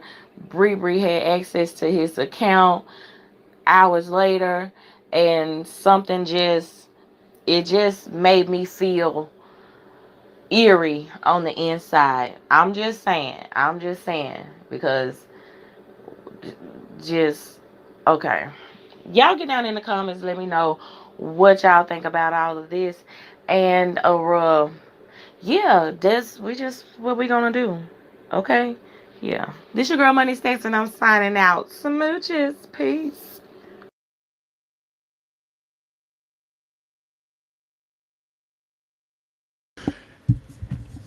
And see, peoples, now you understand what I have been trying to convey for the longest time. You know, it's more to this than meets the eye. Now you got Cocky that has a so-called ticket for the six, and then you have TM that has a ticket on the six. Cocky was the last person who seen Bree Bree's father alive. But Bree Bree's father ended up dying, but it never was stated how he died, but he died. Kanika died. TM's sister died. TM brother died. Man died. And then a host of those other guys at the establishment died. But if we look at TM and we segregate her from all of the people, well, then TM has a lot of people that's close to her immediate family that had died. You remember what Jaguar Wright said that what's his name had died, and then the other what's his name had died, and then the other what's the name had died, and the other what's the name had died. And the only two left was I'll Be Sure, and he almost died.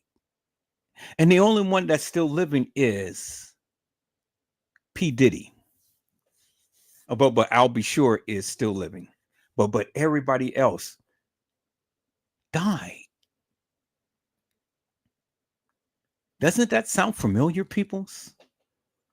Everybody around TM has died. They died. Shemaya's brother died. Shemaya almost died. All of these people are dying around the Kanika Jenkins case, peoples. And why is that? See, now I'm digging into some things that I've never dug into because I've always looked at Kanika and didn't look at all of these other perpetrators. But I'm listening and I'm looking and I'm piecing it together based upon the research that these mighty people have done. I don't show everybody's lives, but Money Stacks has literally been on some things. And it's a reason because TM had quiet her, but she can't quiet me. And so where Moni Stacks won't make no lives, Edward Joseph will. And we're going to look at the connections with Cocky, Fucky and Bucky, Becky and Recky, Winky and Dinky, Stinky and Pinky, and all of these other suckers.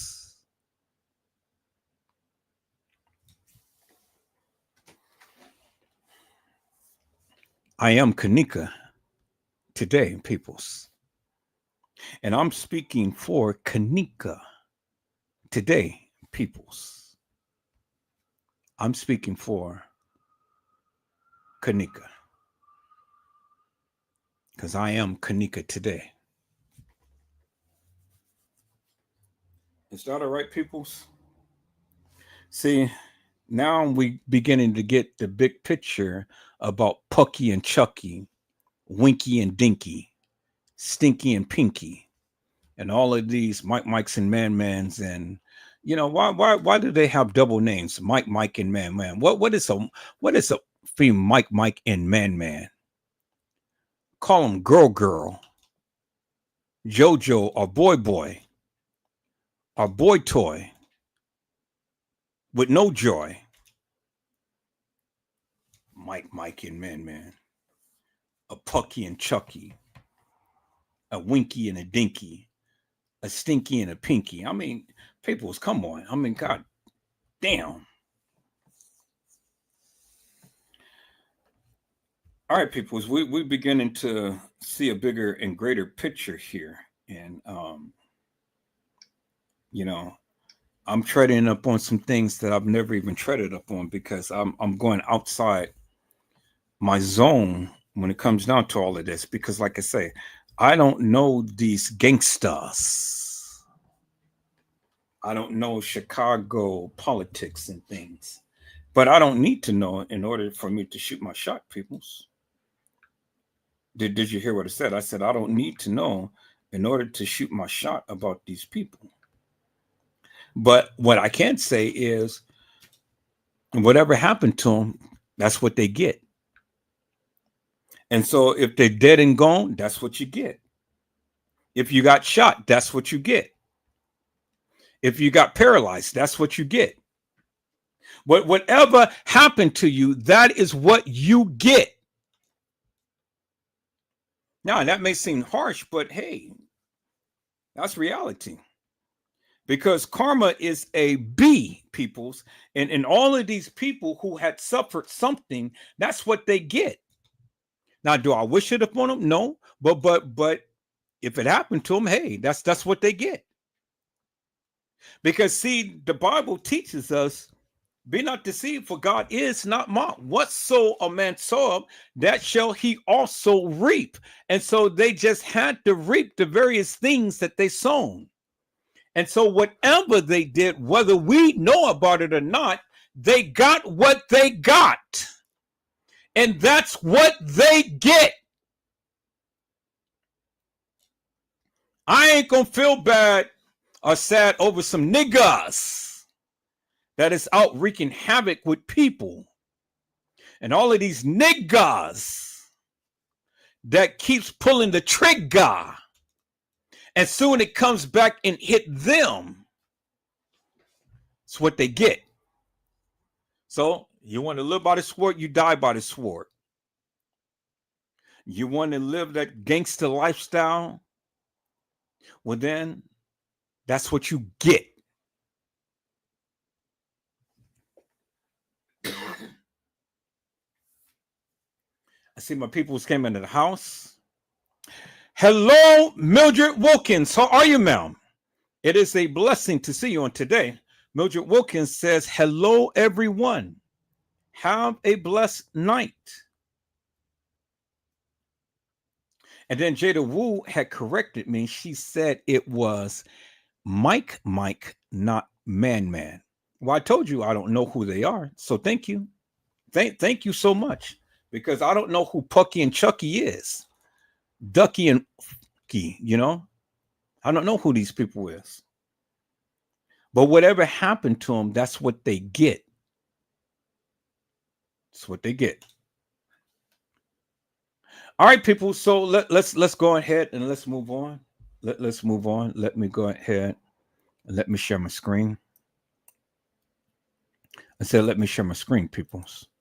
That was some good stuff that Moni Stacks had shared with us and things. Got an opportunity to see all of these different people.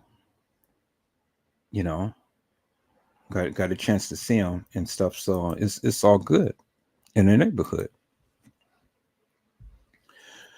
All right, Moni Stacks, you got any little more for us? Any little bit more tidbits and stuff? If not, then we're gonna move on, man. Anything that you want to say before we continue to keep going? Let me see. Let me check this out and see if there's anything that's going to jump out as Moni Stacks, ma'am. But you did some good stuff. That's good. I'm glad. I'm glad. You know.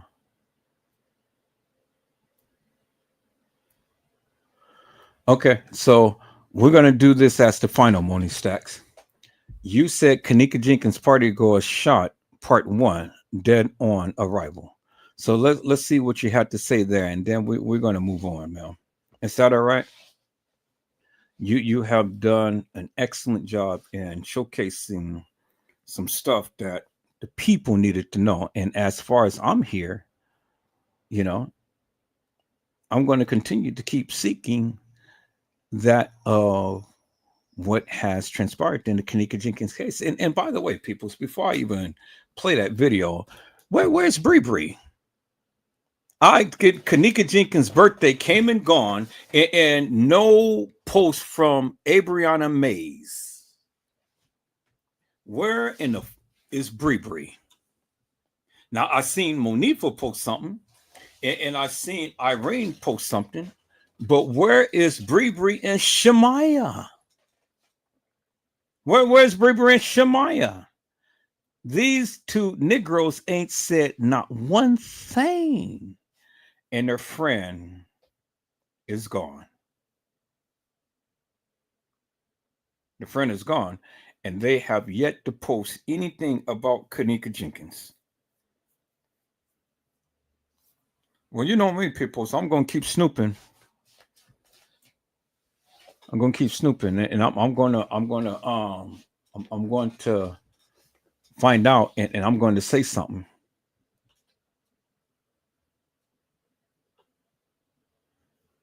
So let's see what she had to say about this, peoples. Let's go. So for those of you that was wondering what the Hollywood video had to do with this Kanika thing, these are the people that was involved in the Kanika case. And now that they are going against each other, we are bound to get some type of answers that is going on, or some type of peace of mind or justice. So y'all check out this video. I got them nuggets. I'll see y'all in the comments.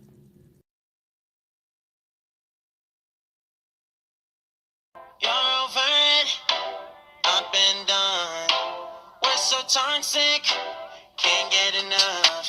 Ooh, go and say it like a mantra. You know what you want, do ya? Oh, hell no, I won't play the monster no matter what you tell yourself. Okay, y'all, so let me go and drop these nuggets for y'all. Yes, we got a little 5-piece right here. So yesterday was a shooting, and we have 1 dead and 2 wounded. 1 out of the 2 is in critical condition. So I've been trying to see, if he's gonna pull through or what. In my opinion, I'm thinking it's Ron that is in a worse shape than Killer. But both of them, I think, had some pretty severe wounds. The one that is dead is 19-year-old Tyrone Thomas. He was shot to death on the 200 block of Campbell and the Garfield Park neighborhood. So, they call him Lil Ty, the baby goat, all that stuff. So, Lil Ty and Ron and Irene and all them, they are the gang. That's bro them, because I got a video that I'm working on about what Irene had posted the other day, and I wish I would have did it then, because then, I was breaking down some of this stuff right here. But anyway, Ron and Irene are like really close. Ron is also Bree Bree's cousin. We're going to get into all of that real soon, but I just really wanted to come and drop these nuggets off.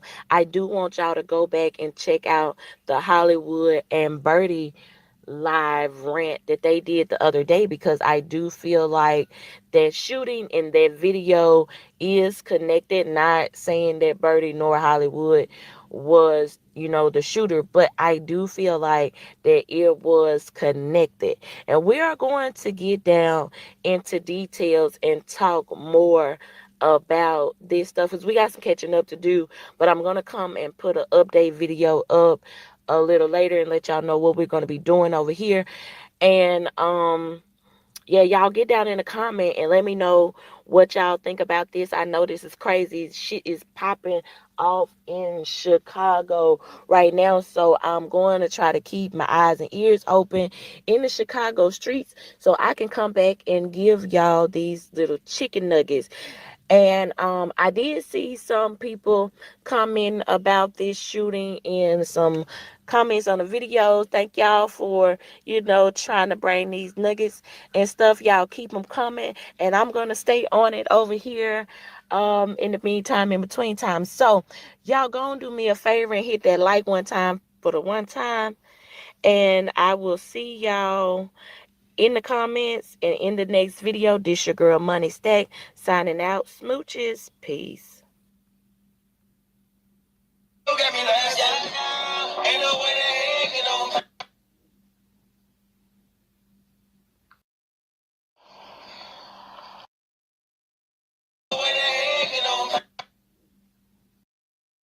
In the comments and in the next video, this your girl Money Stack signing out. Smooches. Peace. Look at me last year. Ain't no way the heck you know.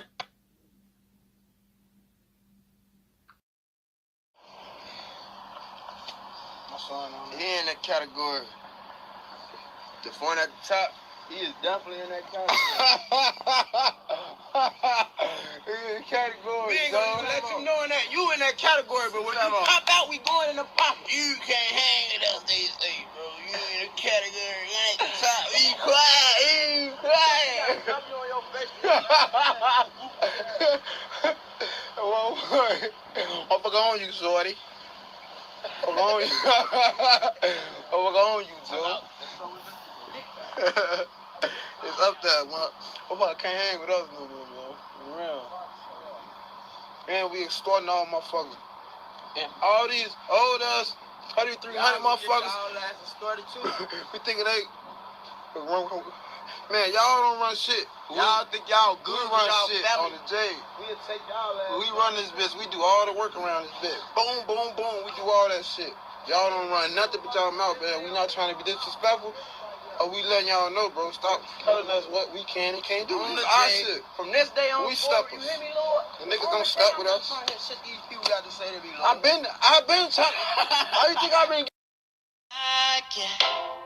Now it's all just you got me on blast. You're over it. I've been done. We're so toxic. Can't.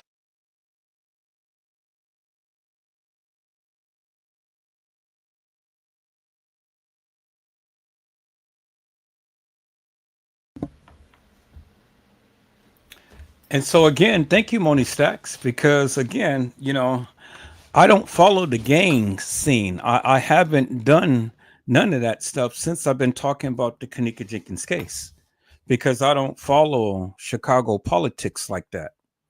I'm not into the gangs, I'm not into the people. I don't listen to all of that mess and madness and stuff. That's not my cup of tea. And so when I talked about the Kenneka Jenkins case, I kept it up on her and not followed all of the other stuff that was going on. But you guys have been listening to it. So you guys know the politics. You guys know Chicago and what's going on behind the scenes and stuff. That was never my focus. But I said that, let me expand my horizons a little bit and let the people speak to you about what they had to say about this case. Since I can't get the people on my channel, well, I just go back and play back certain few people's lives and stuff so we can get a little bit of insight as to what's all the beef about. What is all the beef about? I'm gonna do a little bit more research upon Cocky and all of these other people who were supposed to have been in the hallway at the time to when the supposed Kanika had came up missing. Yeah, I'm going to do a little bit more research upon them. Now, since I know who they are, now since I got a face to the name and things and stuff, peoples, and then I'm going to come back with you to let you know what my findings is and stuff. Because it is something that just is not sitting well with these older people being with these younger people. And they had some great influences upon them. And then these Wilson brothers and stuff, they were in that hallway. We seen them on video surveillance footage. We seen them. And then the guy that was in that black hoodie outfit, we seen him. And they were waiting for somebody. We seen them. No question about it. Peoples, we seen them with our own eyes and things. And so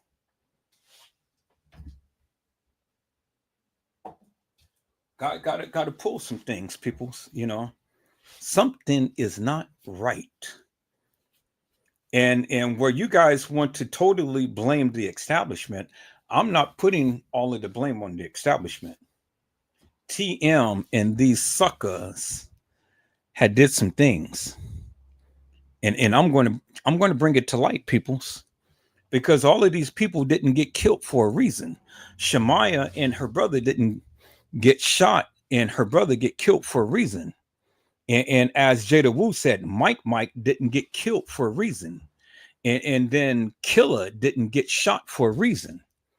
And then all of these other people, you know, people got shot, people got killed in this case. And I'm going to get to the bottom of it and stuff, because see, it's more to this than meets the eye, peoples.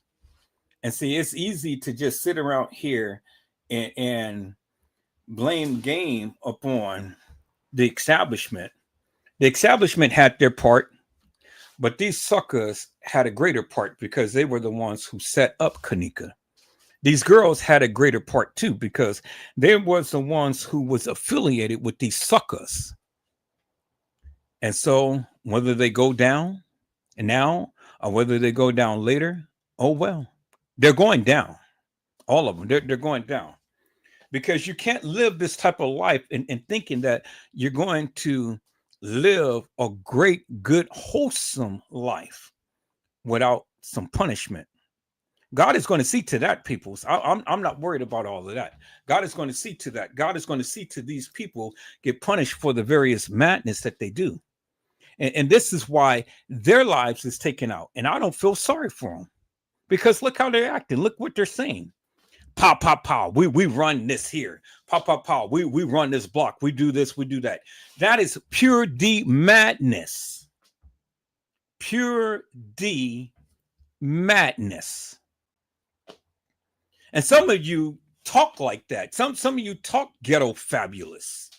Some of you are into that ghetto type of lingo and you know, dressing with your goddamn pants halfway down your ass and stuff. Some of you guys embrace all of that madness. But that's okay, because your time is coming. I said your time is coming. So, you know.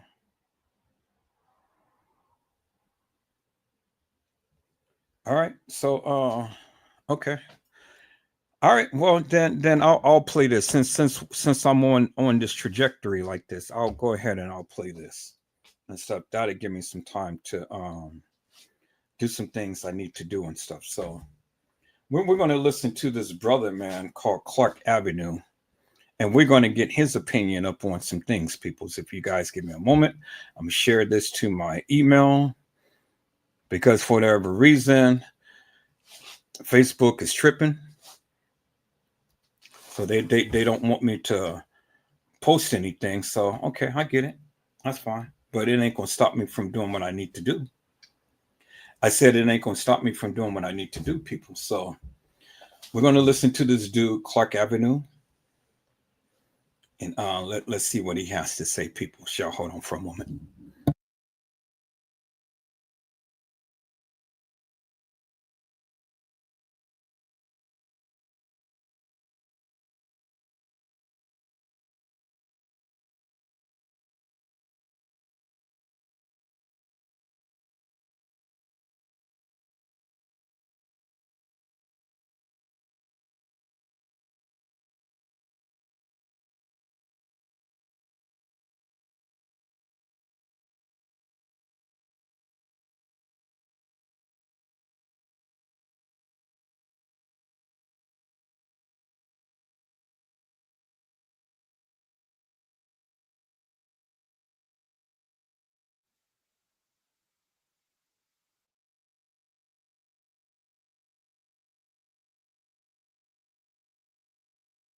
And so then before we watch this video, peoples, I see my peoples came in. So let me give a shout out to hello, Mariah Lavender.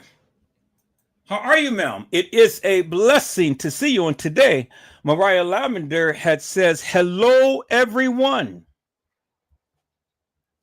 Hello, Deborah G. How are you, ma'am? It is a blessing to see you. And today, Deborah G said, hey, Mr. Edward in chat.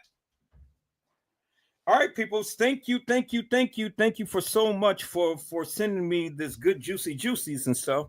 Like I say, we're just getting some commentary from different YouTubers and stuff, and so that's all I'm doing right now. I just want to get some opinions as to what these other YouTubers have said. Now, just because I'm playing their lives doesn't mean that I'm endorsing them. I just want to get a different perspective, since the people don't want to come onto my live and talk with me. Well, then let's get a perspective of what they have to say. Is that all right, peoples? All right, peoples. Clark Avenue.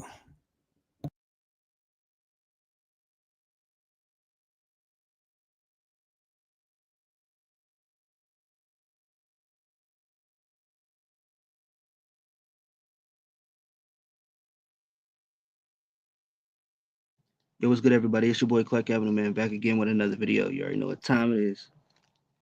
Man. Go ahead and hit that like button on your way in. Hit that like button right now. Subscribe if you haven't already, and also hit that notification bell and click all. Right.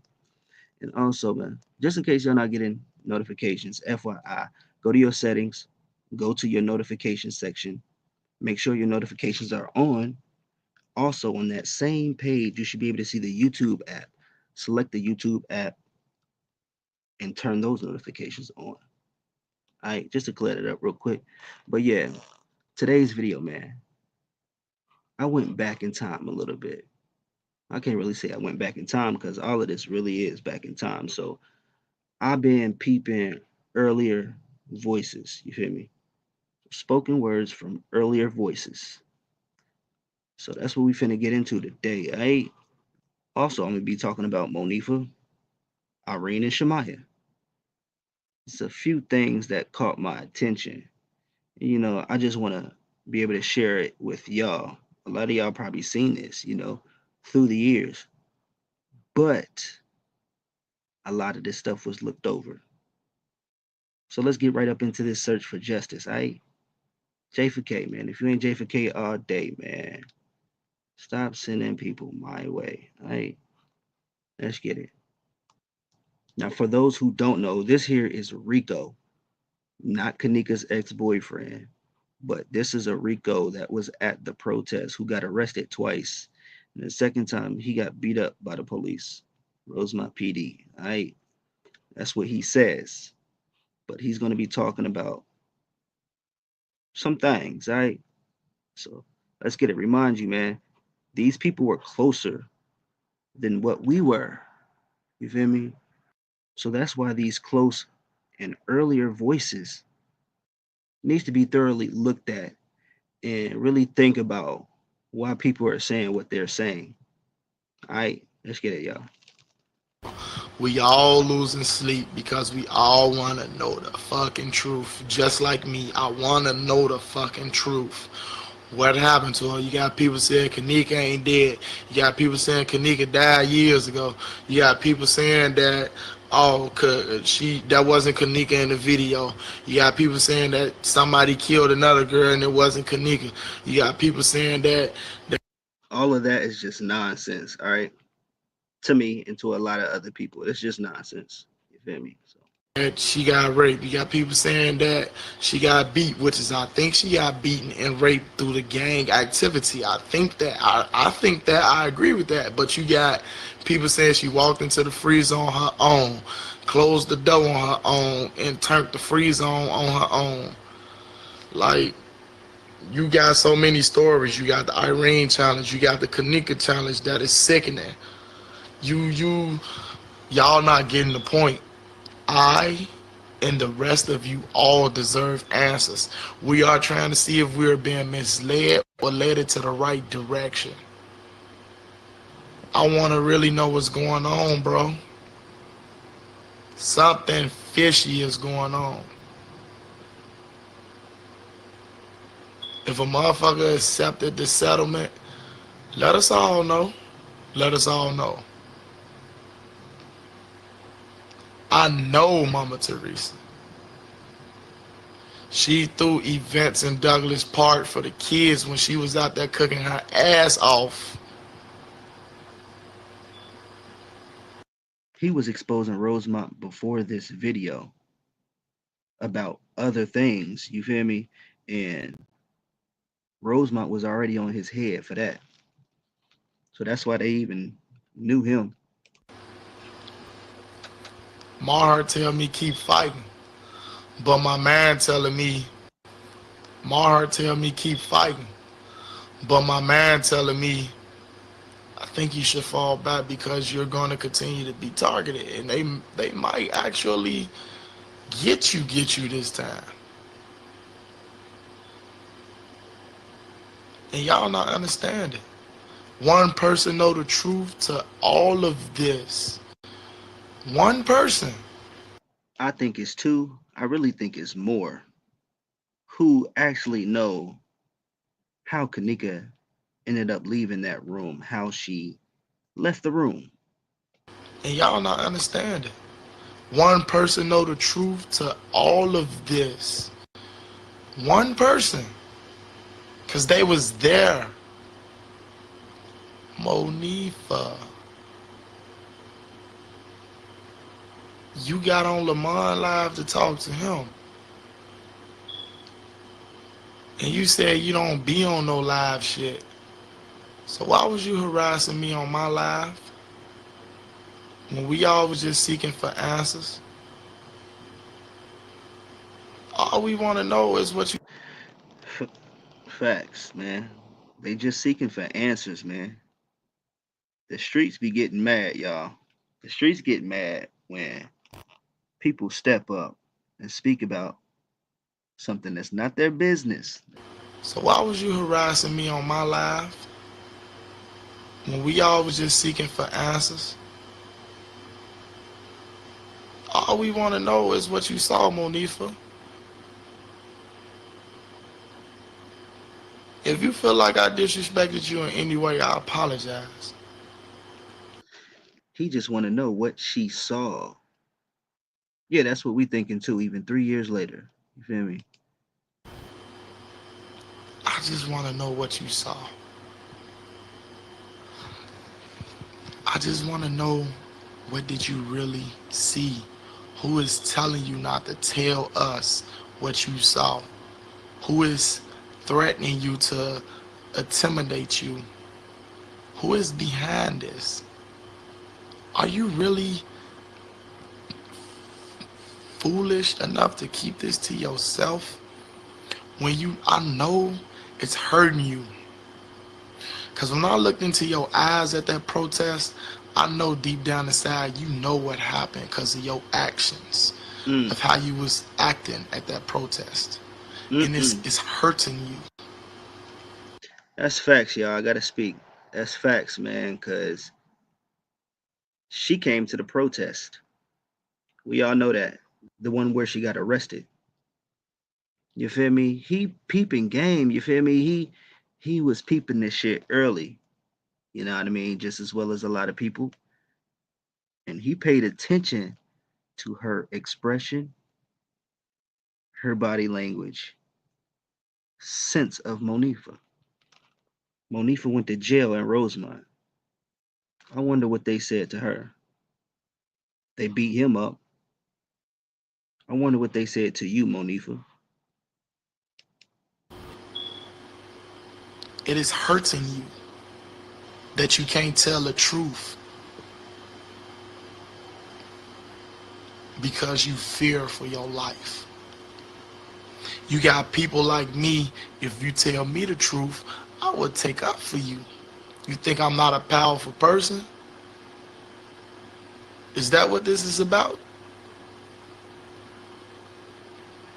What you gonna wind up doing is getting Lamont hurt.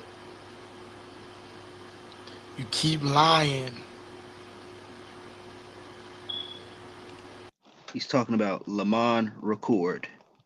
He's an activist in Chicago as well.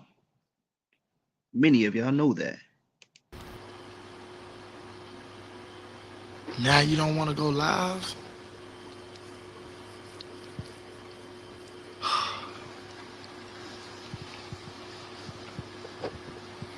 This is why I say, I peep bullshit,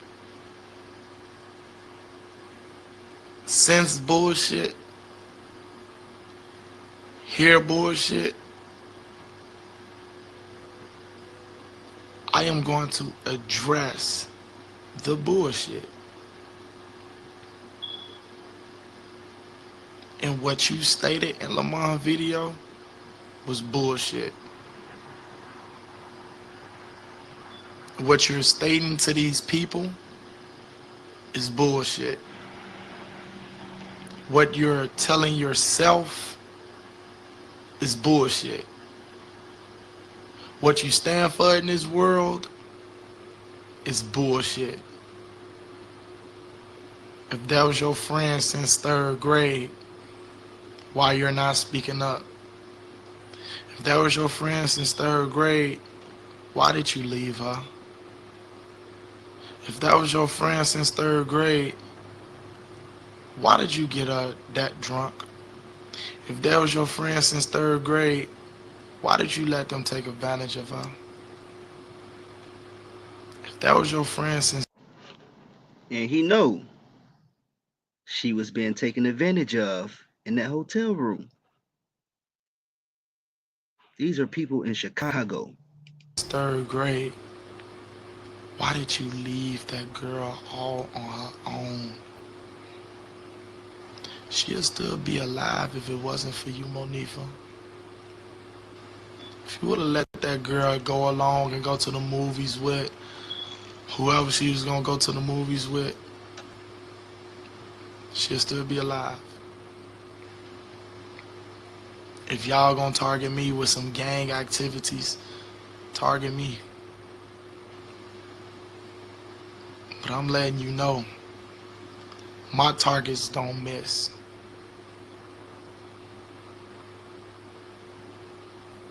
And what y'all did is foul, disgusting, ignorant, over revenge.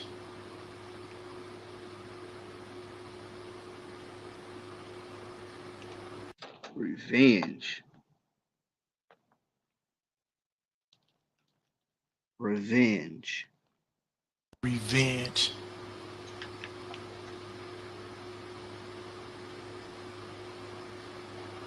When all you have to do is tell the truth.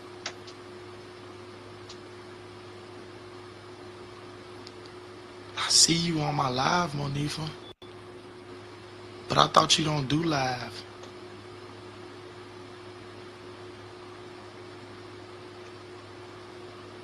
You was just on Lamont live talking to him without the light on.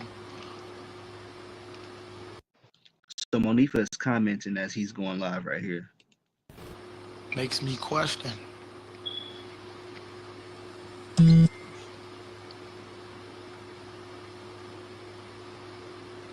Please, talk to me. Talk to me. So, Monifa, have you ever thought about losing your siblings, family member, and how much it hurt that they gone and they can't come back? If that was your friend since 3rd grade, why you don't feel that way? Why are you hiding? Why? Why? You got a lot of supporters on here, Monifa. You got people that's taking up for you, saying that you're innocent. Are you okay? All you have to do is tell the truth. Tell the truth. Prove me wrong. That's All you gotta do. The reason why you run behind Lamont is because he's around your age. It's easy to manipulate and lie. It's hard to lie to somebody who's been through the experience. Don't got nothing to do with the age, but it do got a lot to do with the experience. You know. You see how smart I am? I don't know him, but that is facts. You feel me? Experience tells a lot, because you can be 50 years old and you may not experience something. You don't know what it's like. You don't. All respect to my elders. You feel me? I respect all of my elders. Scares you. Knowledge is what scares you. You on here watching. You probably the one that's putting these laughing emojis up.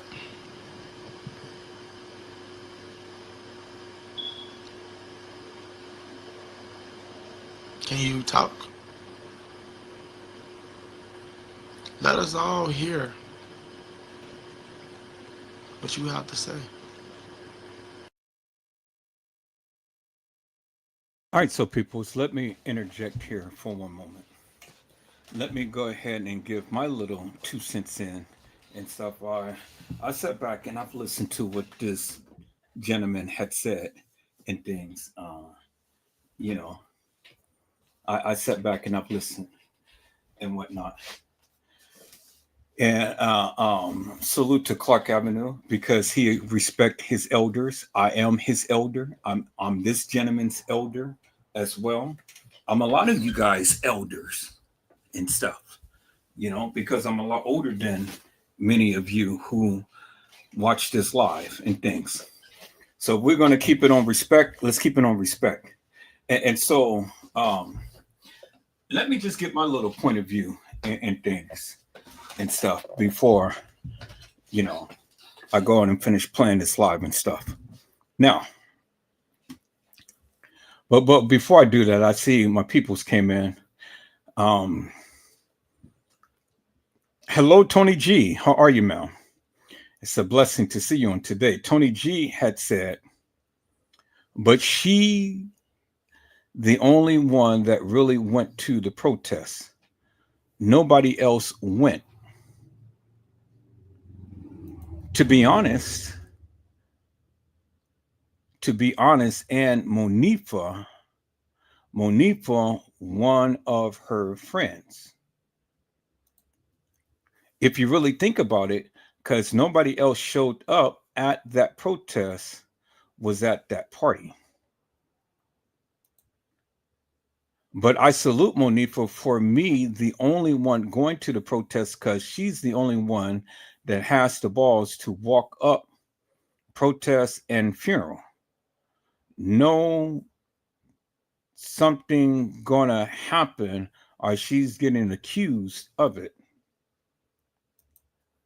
or get arrested or questioned by the police. And then Honesty says, hello, Tony. All right, so let me give you my little 2 cents and things, since everybody is chiming out. I might as well give my little 2 cents and stuff.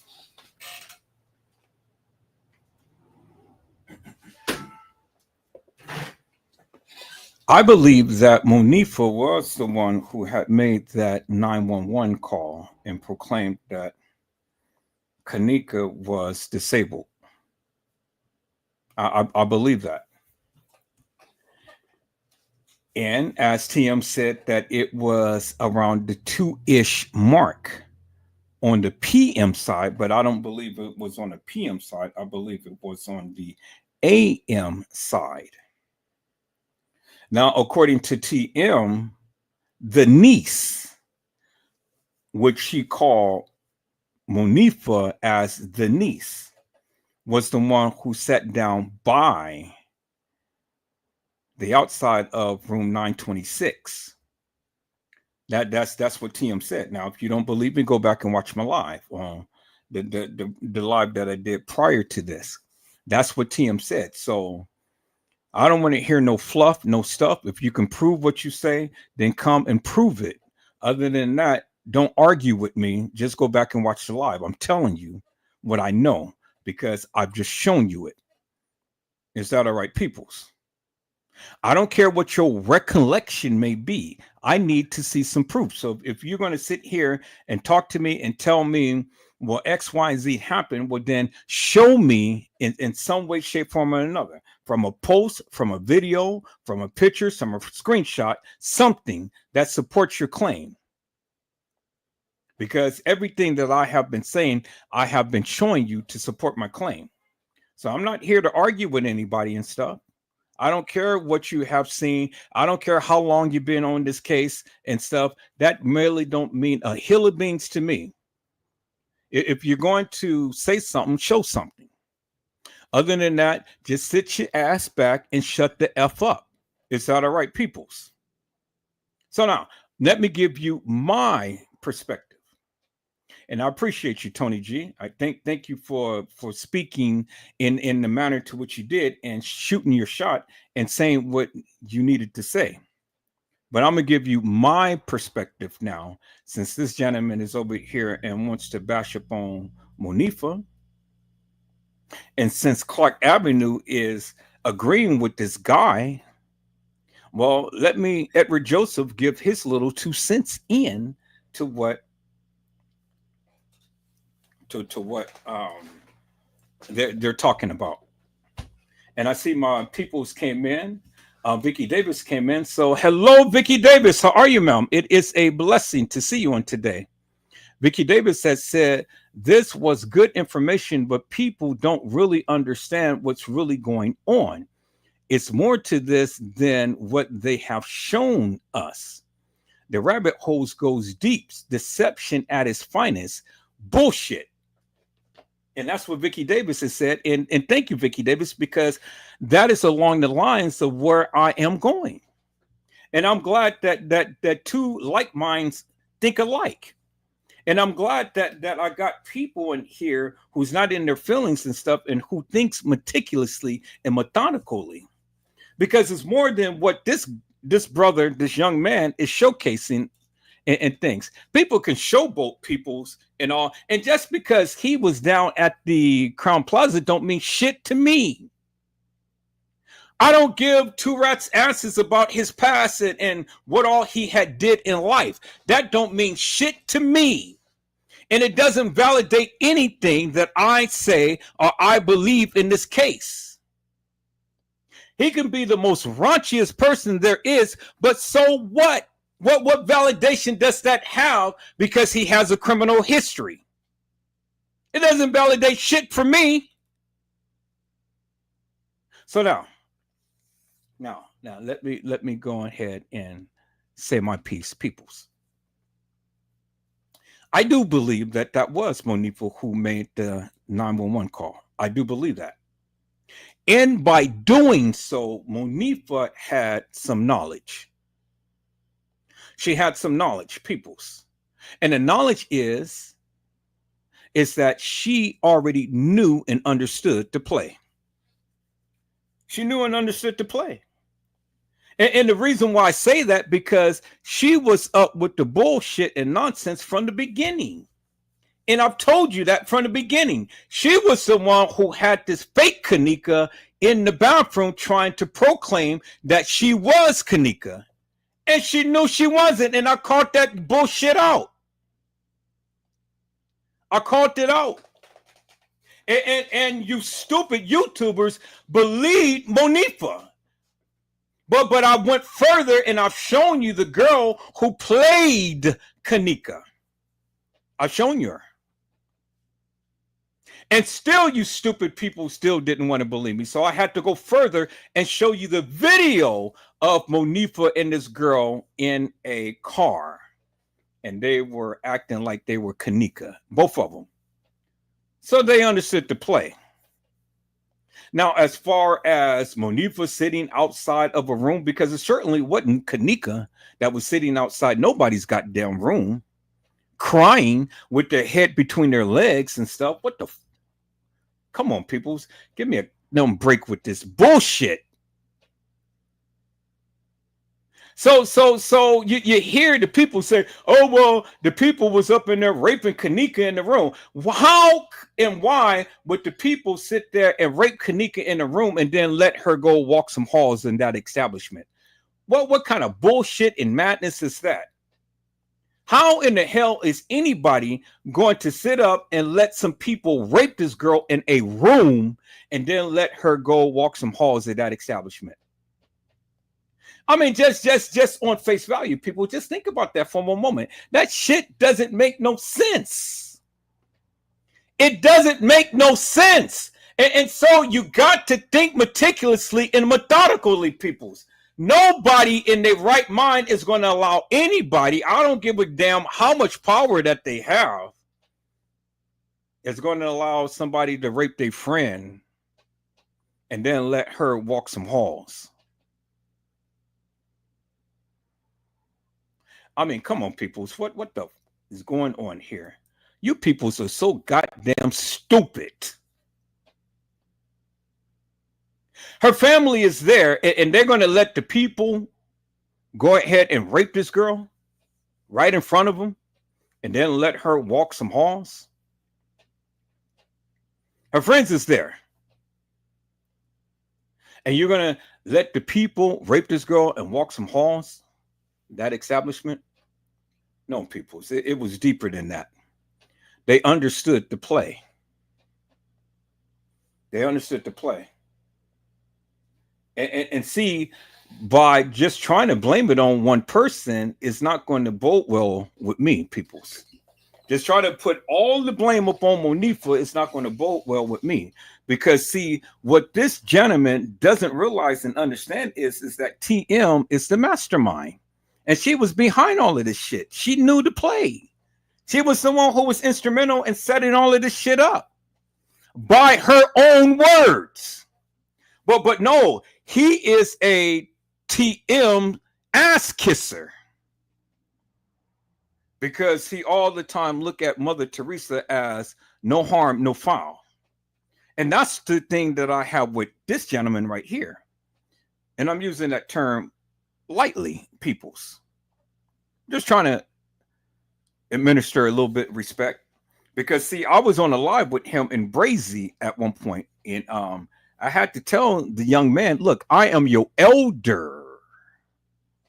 I don't give two rats asses what you've been through, how you've been, and how much of a ghetto fabulous person you are and stuff. You're going to respect me. You know, you may be ghetto, but I got ghetto family members as well. Do you understand what I'm saying? And they get down just as crazy as you are. And so, you know, like I was saying, that we can agree to disagree, but just because you was at the protest don't mean shit to me. It doesn't validate anything to me. You can look in Monifa's eyes, you can look in TM's eyes, you can look in Shemaya's eyes, Irene's eyes, or whoever the F eyes he wants. It doesn't validate shit for me. People just try to use that as clout status just because they was at a effing protest doesn't mean shit to me. Was his ass in the Crown Plaza at the time to when all of this stuff was happening? Now, if his ass was, then he got some clout status. But if his ass wasn't, then he ain't got shit to say. But I'm listening to him. I'm listening. Now, he can sit up here and he can blame Monifa forever and a day. Yeah, I do believe that Monifa had some things going on. And I do believe that Monifa was a part of the play because she knew the play. I said Monifa knew the play because she was the one who made the 911 call. Now, was she sat behind Kanika? I don't believe so, people. Within my heart of hearts, I don't believe so. I believe all of those suckers was jealous of Kanika. And I believe that they all worked together to set that girl up. Y'all want to sit here and blame the goddamn establishment for everything. It wasn't all France Cave. It wasn't all the beverage manager and the maintenance guy. It was these gangsters, the Wilson brothers and Man and Mike and Pucky and Peter and Willie and Wonka and the Chocolate Goddamn Factory. It was all of these suckers, and they all had a part in the analyzation of Kanika, because whatever part you played, you just as guilty. So, brother, man, don't sit here and disrespect this girl like that and just try to blame it all upon her and stuff, because the one that you love, the love of your life, TM, the one who you honor and cherish and stuff, that bitch is just as guilty, if not the only guilty one. But she was a part of it too. But see, this is why I don't have no respect for you, because see, you can't even open up your eyes. You're too blinded by your love and your passion for TM. Just because she gave you some little crumb cakes while you was a little nappy-headed boy don't mean shit to me. I don't have a relationship with TM, but I love her big chocolate buns, her big ground round. I love that. You know? She is a chocolate pussycat, you know, but she is a devious, devilish, and demonic witch, a devil. And that's just my interpretation of TM. She's the wicked witch of the West. She sold drugs. She been with drug dealers. She did all of this shit with all of these young girls and stuff. Moni Stacks pointed that shit out and stuff, you know. And then all you see is death all around her. And then she all the time sitting here, but God. But see, I'm not here to vilify Chocolate Brown Round. I love me some Teresa Martin. I do. Not like a mother. But I love me some Teresa Martin, because see, the one thing I love about Teresa Martin is simply this. That bitch got some strength. Unbelievable strength. And in the face of all of this shit that is going on, she's still keeping it and holding it together. And the reason why she didn't want to cry, because she didn't want to make herself look weak in front of all of you suckers. You are the lollipop lickers. You guys are the ones who bend down and lick the kitty. Can you do a split on a dick? How in the you think you got here? Huh? So you guys how many licks does it take to lick the clit? A 1, a 2, you be licking forever, because it's big, it's juicy, and it's fat, and it's brown, and it's round. Y'all all in her ass, just licking it up. All of that shit. Every time she take a squat, you're right there. Ooh, ooh, ooh. You like the goddamn Chocolate Factory, because you guys all the time licking on the shit. So now, brother, man, you want to sit up here and you want to blame Monifa for everything. Monifa has her blame and stuff. And you want to try to sound soft and try to be stern and tough and things like that. But your past doesn't really bring no validity to the shit that you're saying. It really doesn't. Yeah, Monifa, she knows. But the woman who you love the best knows more. And so why don't you press upon her? See, if you was a real man, like you proclaim and profess and stuff, then you would be up on Miss Teresa, as you call her, Mother Teresa, the non-saint. You will be up on that big ground round ass of hers and vetting her as to what happened to Kanika. But you dare not do that, because she gave you some crumb cakes while you was a little nappy-headed boy growing up on the west side of Chicago. See, this is why I don't have no respect for you sucker YouTubers, because y'all all the time want to protect the most guilty.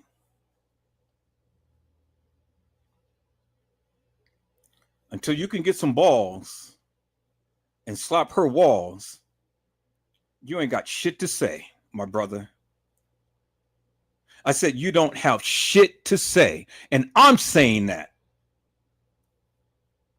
You're always welcome on my channel, because I'm sure that you sit your ass back and watch just like all of the others. And so if you're welcome to my channel, come talk to me. You know, you can come with Brazy, or you can come by yourself.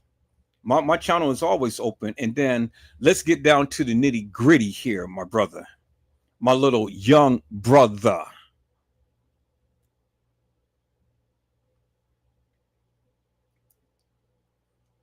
I lost respect for you all when the first time you guys opened your mouth.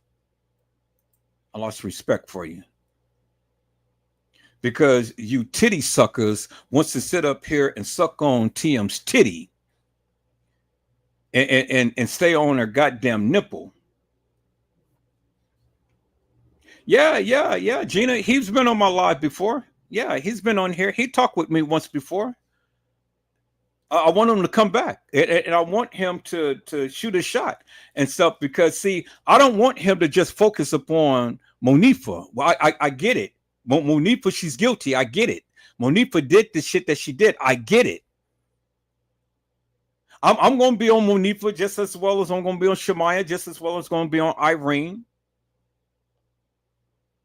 Just as well, I'm going to be on Bree, Abriana.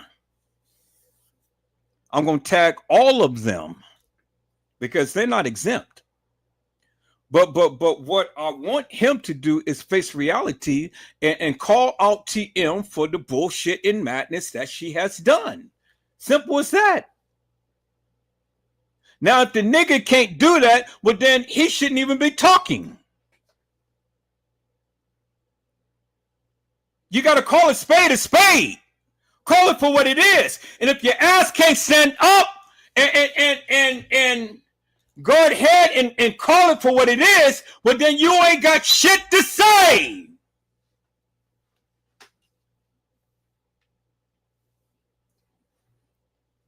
You don't have shit to say. Now, that's my take up on it, peoples. Everybody in this goddamn community knows that Monifa is guilty of something because she knew the play. And TM tried to call her her niece, but we know that Monifa is not TM's niece. And Monifa, as TM say, was the one who had told her what happened to Kanika, but that's bullshit because TM already knew the play as well. As well as Abriana Mays, as well as Irene, as well as Shemaya. And that's why these suckers ain't saying shit. That's why these suckers ain't even coming out and saying anything about Kanika. Now, Monifa is staying close because she knows unequivocally and undeniably. She knows. Yes, she knows, people. She knows. She knows, peoples.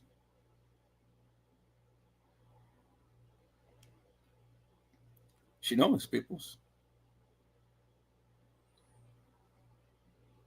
You know, she knows.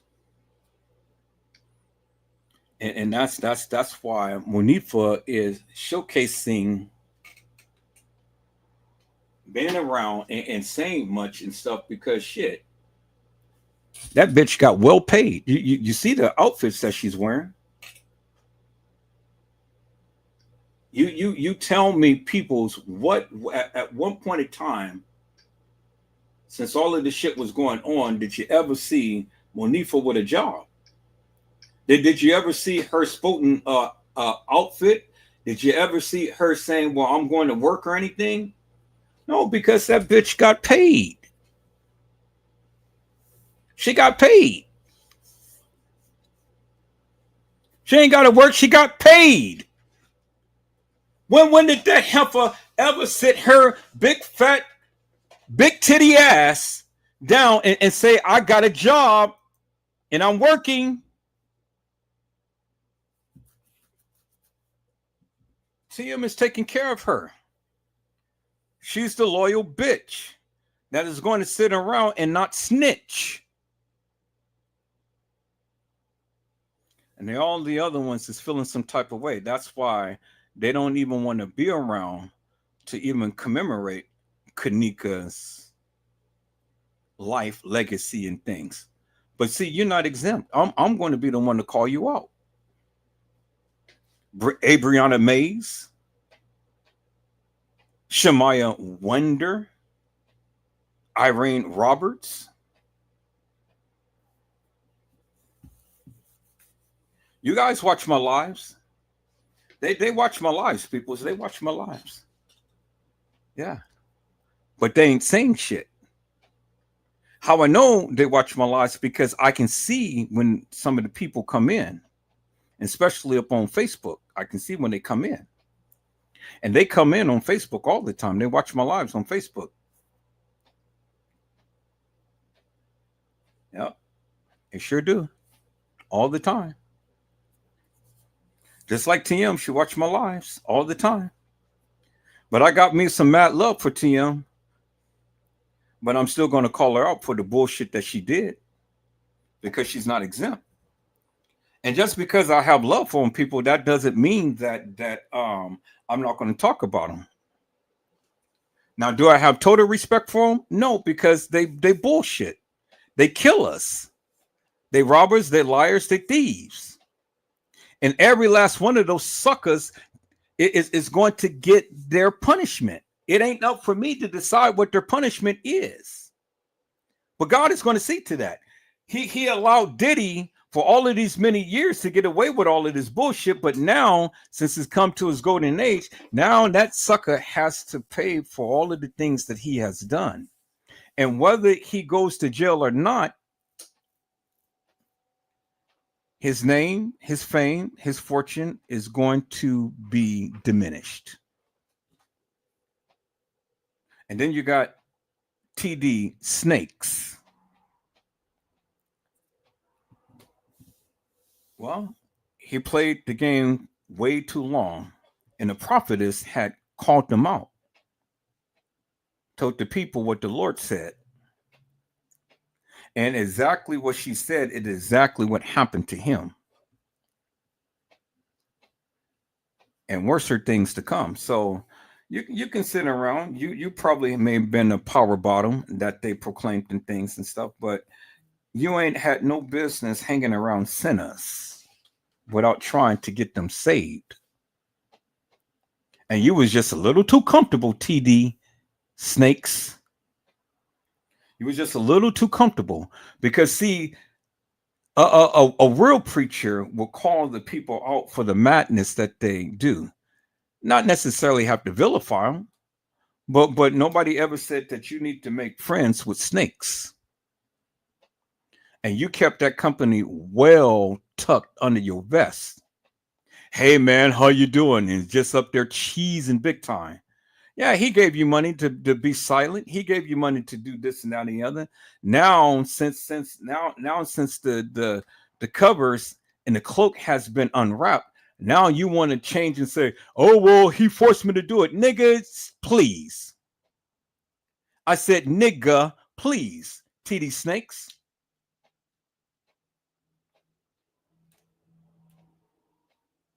Just as the prophet said, prophesied. The Lord is going to use you as an example, because you know better. And you can't hide behind your attorneys and things. And you can't hide behind your money. Your fall is great.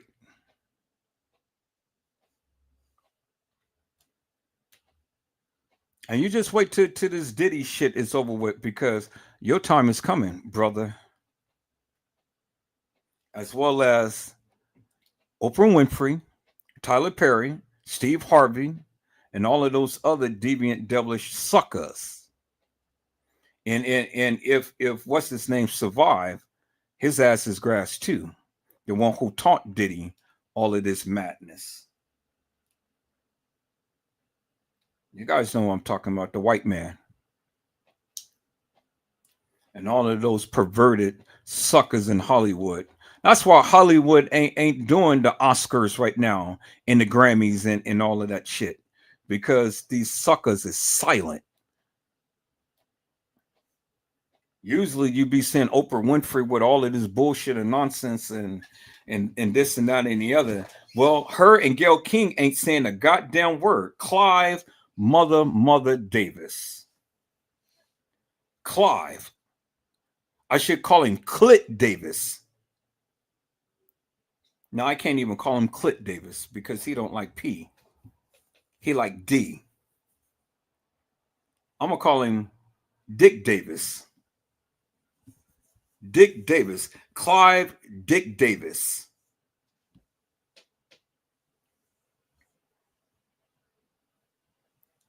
It's a crying shame that man likes to go and suck on winkies, on dingalings. They be dreaming about that shit. That's some perverted shit, people. I mean, you know, it is some disgusting perverted shit. It is absolutely disgusting. Having a man put his ding in your mouth and in your anal hole, that is disgusting. And y'all sitting up here with this gay rights and shit. I don't endorse it. I don't endorse it, peoples. But they'll have their time because God is going to see to it. You know. A lot of people didn't believe in Sodom and Gomorrah. And see, not only did God destroy Sodom and Gomorrah for the disobedience of Lot's wife, but God destroyed the city because he couldn't find not one person to worship him. Not one. The Lord told Lot that if you can find one person to change their wicked ways and to worship me, I will save the city. But the whole entire city was perverted. So the Lord destroyed it. And so you can walk around here with your feminine ways and licking kitty and licking ditty and doing all of this crazy madness if you want to, but your time is coming. Your time is coming. Because see, God doesn't have gays and lesbians in heaven. Ain't nobody up there popping ass and licking kitty. No, nobody's up there like that. I'm sorry, but nobody's like that. Now, if you were the redeemed, if you were former, then it's a different story. Because see, God's blood can cover a multitude of sins. I am redeemed. I've been bought with a price. Jesus has saved my whole life. If anybody asks you just who I am, you tell them I am redeemed.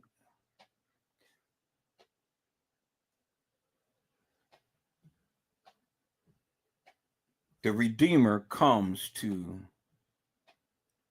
save that which was lost. And so people, that's what it is. That's just the way it is. We live in a perverted world. And we live in a world where all of these demon, devilish, and demonic ghouls is running around here and they're running rampant. You know? And this is why a lot of you people are being killed. This is why a lot of people are being maimed and a lot of things happening in your life, and it's going to happen in your life because of the lifestyle that you're living. Not only the gay and lesbian shit and the transvestites and the aphrodisiacs and all of the Hittites and all of that stuff, you know, it's that you're living a sinful life. You're thinking that you can go around here taking people's lives, taking people's virginity, doing all of this hanging and stuff, all this sex trafficking and human organ harvesting and all of that madness and stuff. I mean, oh my God, people's, whoo, man. I tell you, my heart was heavy on today because I had saw Jet Brady, you know, the Florida sheriff. And they had one of the biggest busts there was in human trafficking. Over 200 people end up getting arrested. And some even worked at Disneyland.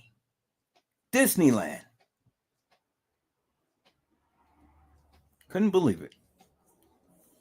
I absolutely couldn't believe it, people. It was just, wow, really? Over 200 people got arrested in the absolute biggest human trafficking ring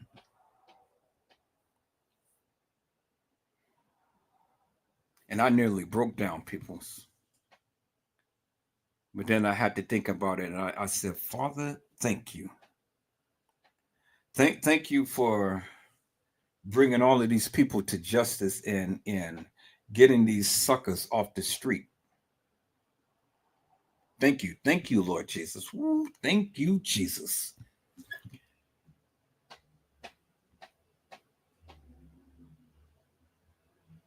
You guys ask me why I go so hard up on the Kenneka Jenkins case. It's because it's shit like this. It's niggas like this that sits around and clout all day long and clout about their criminal status and things.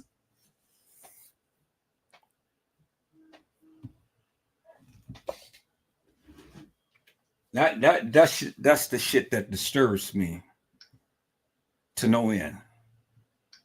You know, it bothers me. Yep, that's it. That is it right there. That is it right there. And I'm going to talk about it. God damn it, I am going to talk about it. I'm gonna save this one for tomorrow.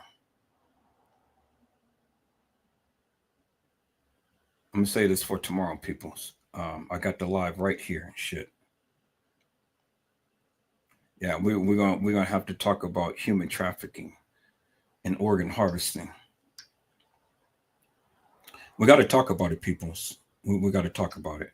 And I know it may disturb many of you and stuff, but that's okay. It's all right, because if it didn't disturb you now, then I don't know what to tell you, peoples. You need to be disturbed. You can't sit here and listen to this stuff and then just feel no emotions behind it. It ain't no way. You can't be human to sit here and listen to this madness and not feel some type of way. It ain't no way, people. It ain't no way. No way in God's creation could you sit here and listen to me talk about this and then don't feel no type of emotion whatsoever. It ain't no way. Ain't no way. But I supposed to be up on this Kenneka Jenkins case, peoples. I get a little sidetracked when I talk about certain things and stuff. But yeah, my 2 cents is simply this, and I want to talk to this brother. Now you sit up here and you want to vilify Monifa and stuff. Well, then vilify TM as well while you vilifying Monifa. This is my challenge to you, my brother. This is my challenge to you, my young brother. talk about TM as well as you talk about Monifa. Is that all right, my friend? Talk about TM, the one who gave you crumb cakes while you was a little snotty, nappy little boy walking around the west side of Chicago. Talk about TM. And then that way I'll see if you're really real or not. Because if you can't see beyond Monifa, and this is the problem that I have with this brother. If you can't see beyond Monifa, well then shit, you ain't got shit to say. Stop sitting here and all the time harping up on the weak. Talk about TM. And then maybe Edward Joseph will have a little bit of respect for you. But right now, peoples, I have no respect for this man. None whatsoever. Because he is blindsided and he wants to harp on Monifa and he won't get down up on TM. And that's the problem that I had with him when him and Brazy came onto the channel and was talking. And I told Brazy, I don't have no respect for him. I don't give two rat's asses how gangster this nigga is.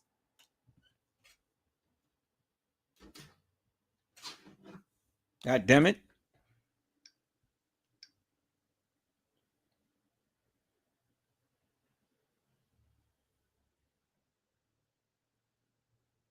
Peter Rico.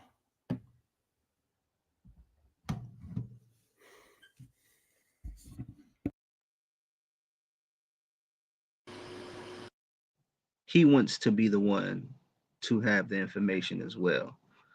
I mean, that's what I get off of him. You feel me? Because she already said what she said on Lamont's live. Okay. Wait a minute, Clark Avenue. Let me say something, my brother. Who gives two rats asses if he wants to have information? Who gives two rat asses? What was it that this man have done in the Kenneka Jenkins case that the people need to go ahead and give him any type of respect whatsoever, other than he was down there, he was a part of the protest, and he got arrested? Whoopie-doo. The nigga want a biscotti? I said, do the nigga want a biscotti, Clark Avenue?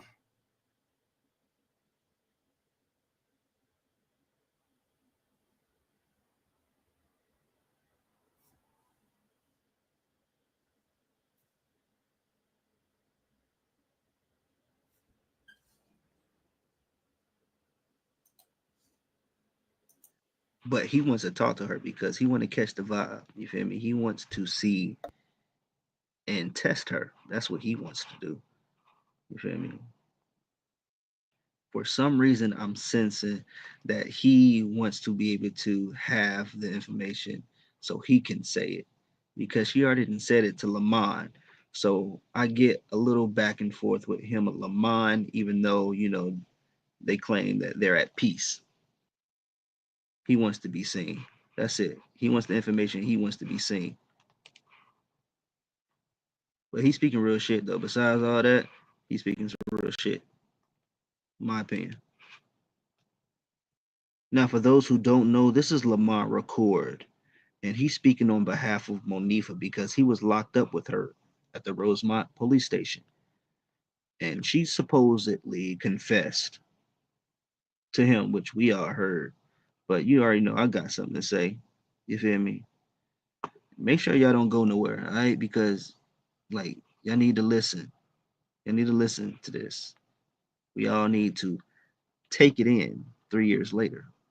Unfold for real. Y'all think this organ harvesting and organ trafficking is fake? Watch what's about to unfold. Watch what y'all about to hear. I'm not playing, I'm not lying. But I literally sat next to this girl for hours in handcuffs. We got arrested together. And she was confessing everything. And I told her, I apologize. I even got on Facebook and I was assuming and I was asking questions. And I even got up here on Facebook, and I was trying to put two and two together. As a man, a man is always going to admit to his wrongdoing, and a man is always going to hold himself accountable before anything. So and look, I'm gonna tell you the message. And look, when she got out right before me, and I told her to wait, but I knew she wasn't gonna wait. Okay, now, so he was blaming her before she said what she said to him in that police station. He was also blaming her, just like us, right? But he got fooled. I believe he did get fooled. Because I got something to say. Man is always going to hold himself accountable before anything. So and look, I'm gonna tell you the message. And look, when she got out right before me, and I told her to wait, but I knew she wasn't gonna wait because she really was getting up out of this. Today her birthday, and I knew she wasn't gonna wait on me. And so what I was gonna do was gonna have her on my live video next to me. And she wasn't gonna confess. I wasn't gonna have to say anything. I was only gonna tell them what I was telling you guys, and I was gonna tell her, is there anything you want to tell the people? And she told me what she wanted to tell the people. She said, fuck y'all. For every person that blamed her for the death of Kenneka Martin, for every person that got on Facebook and sent her death threats, for every person that sent spirit of negativity towards her way, she said, fuck every last person that says something negative about her having something to do with her death. Because she definitely did not. She's been knowing this girl since 3rd grade, and she wouldn't do anything in the world to put this girl in harm's way. And I told her. But we know she ain't had nothing to do with her death. We already know that. It's easy to say that it is easy for her to say that she had nothing to do with Kenneka's death. You feel me? Because Monifah didn't kill her.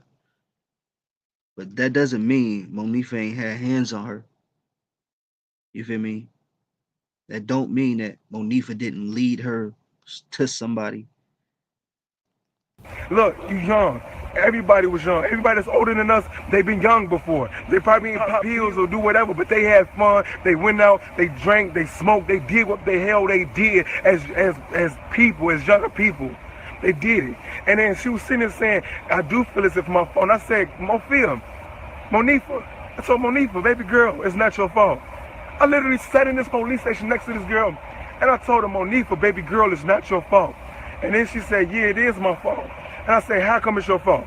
And then she say, because it's my best friend, and she always next to me. When we was drinking, I didn't have her. I wasn't thinking like she was on my side. She was like, I wasn't thinking about stuff. Like, it was so many people around us.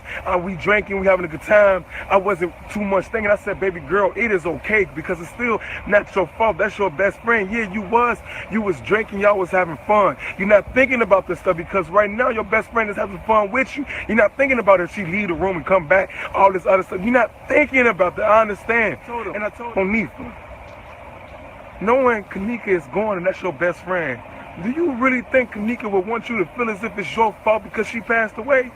And trying not to cry in the police station in handcuffs sitting next to me? What? What? Are you serious? This baby girl sitting confessing everything to me. She's sitting right next to me. We both in handcuffs. Man, I said 3 days ago, literally, I promise you.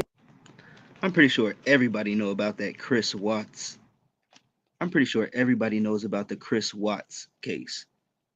The guy who killed his wife and his 2 daughters. Why would you keep telling her it's not her fault? And you know, we got cases like this. This man killed his wife and his 2 kids though. You feel me? So many crazy things that actually happened. So everything deserves to be looked at thoroughly. So you can't just say, no, that's your best friend. That don't mean shit. I'm about to go find that status screenshot and put it on Facebook. God literally sat here and told me somebody was going to confess in the Kenneka Martin situation. The next thing you know, 3 days later, he go to best friend that was in the hotel with her next to me, confessing everything she had to offer. Everything. And let me tell you something about Rosemont Police. Rosemont Police put Chicago police in my life. I met officers like that. I'm not even gonna lie to you guys. Rosemont Police, I'm like, hell yeah, I'm moving to Rosemont. I told the police, hell yeah, I'm moving to Rosemont. Man, y'all, thank you so much. So apparently he thinks Rosemont PD is nice, and he wants to move to Rosemont. Now I'm gonna say, what a fool. You feel me? I ain't got nothing up against this guy. You know, I actually praise him for being an activist and being very known, because if you're very known, that means you're very good. You feel me? I ain't gonna cap on that. But if you got a little knowledge and you know what you're talking about, they gonna play the nice game with you. They gonna pull the nice card. Bruh, it's to get you comfortable. It's to get you out of unease. You feel me? All that uneasiness you had with them, yeah, is to get you out of that. Yeah, man, like, these young cats really do need to learn. You feel me? You don't know everything. Sometimes you gotta be quiet because you got one mouth and two ears for a reason. Shh, listen. But I'm like, I'm trying to use all of this. I'm still trying to take all of this information in, because all of this is so shocking from what Andrew Holmes did to that family. Are you serious? Never in my life. God literally told me that somebody was going to confess in a Kenneka Martin situation. Next thing you know, I'm in a police station with Mofia, who was in the hotel with Kenneka. And she was sitting right next to me, and she was confessing everything that baby girl had. She ain't got not a thing to do with Kenneka's Martin death, y'all. Dang, he sound like Andrew Holmes.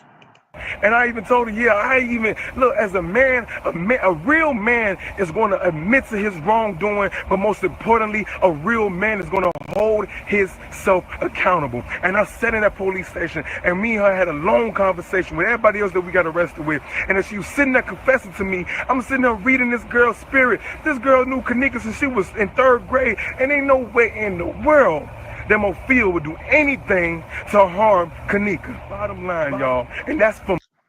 So that's what sold him. Monifah sold it to him. So he's basically saying that Monifah wouldn't do anything to somebody who she's been best friends with since the 3rd grade. That's where he got sold. From me. That's from what I found out. I'm literally sitting next to I'm sitting next to Monifah, and she literally sitting here confessing everything. And I'm just like, wow.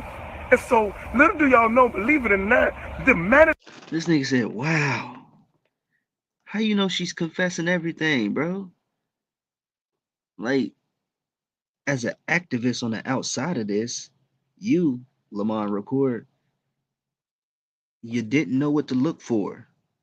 You didn't see everything. You feel me? 3 years later, I got the nerve to say that. Management of that hotel, y'all, I guarantee you, after what I found out today, and after what I just found out 5 minutes ago, watch what I tell you. The shit is getting ready to unfold for real.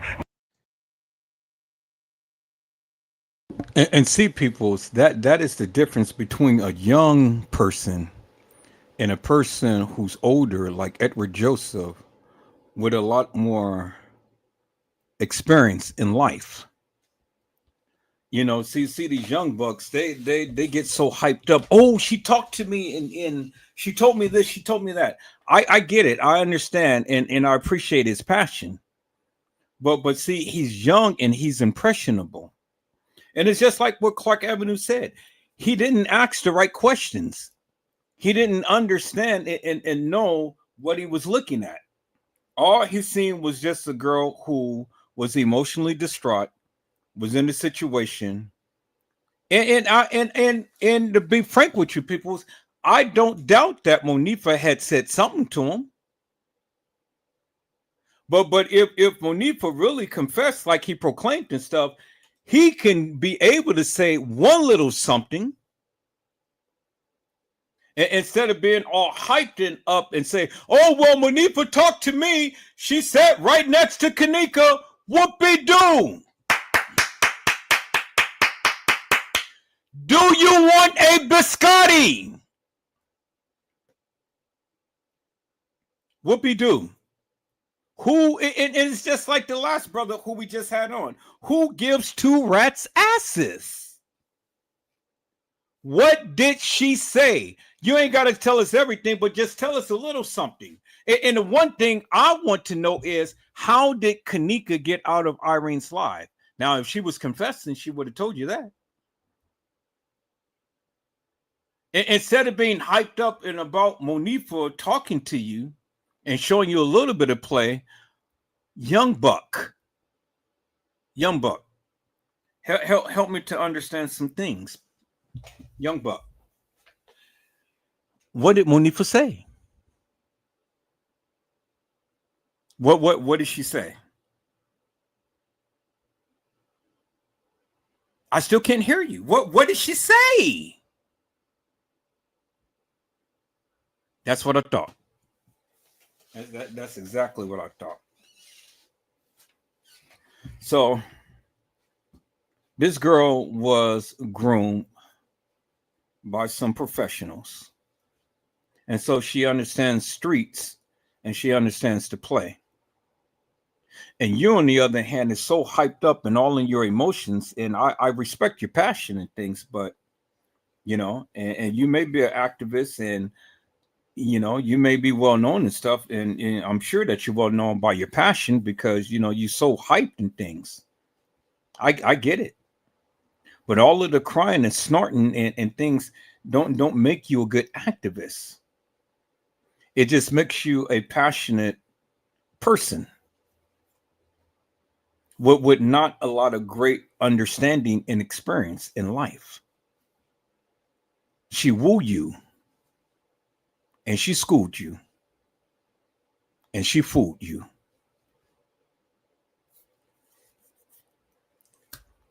Because for anybody to sit here and tell me that they want to go and they want to live in Rosemont, you got to be the most stupidest fool there is.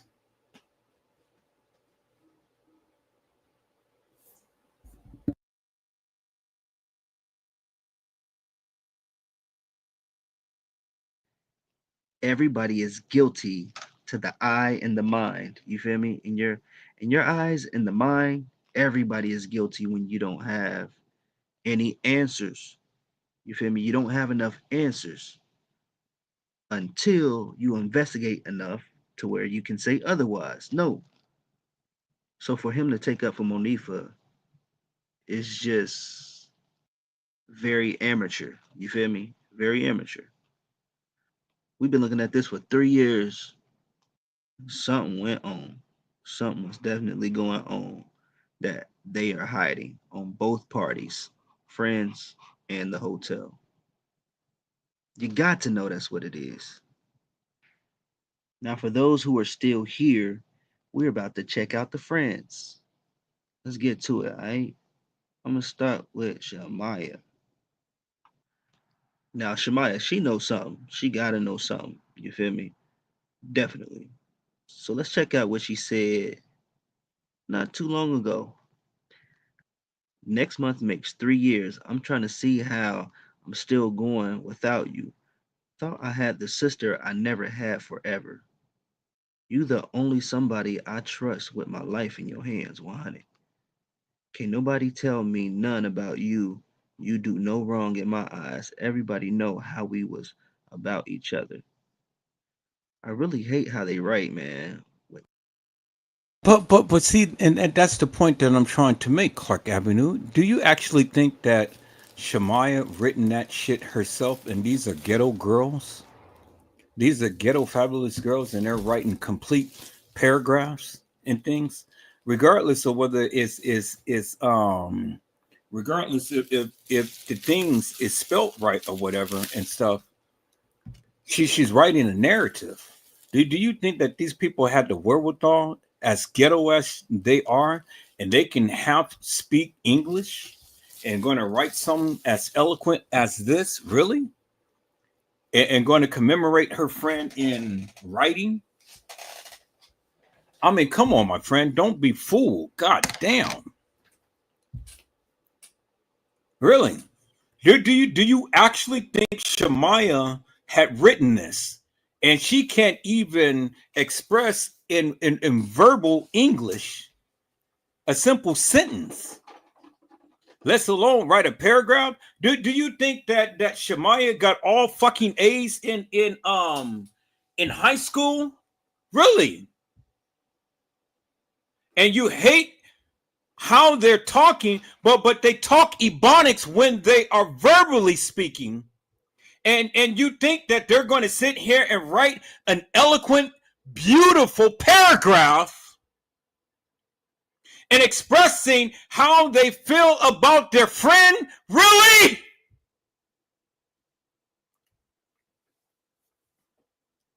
Come on, my friend. Don't fool me. Don't fool me, my friend. Really? Come on now. If you believe in this madness, I'm going to talk about you. I'm going to talk about you, Clark Avenue. If you are sitting here and believing this madness, so please, my friend, clean it up. Clean it up. Let's hear what you got to say. Clean it up and clean it up quickly, because I don't want to go through this rest of this life and you believing this bullshit. I know you're a little bit more educated than that. See what he got to say, peoples.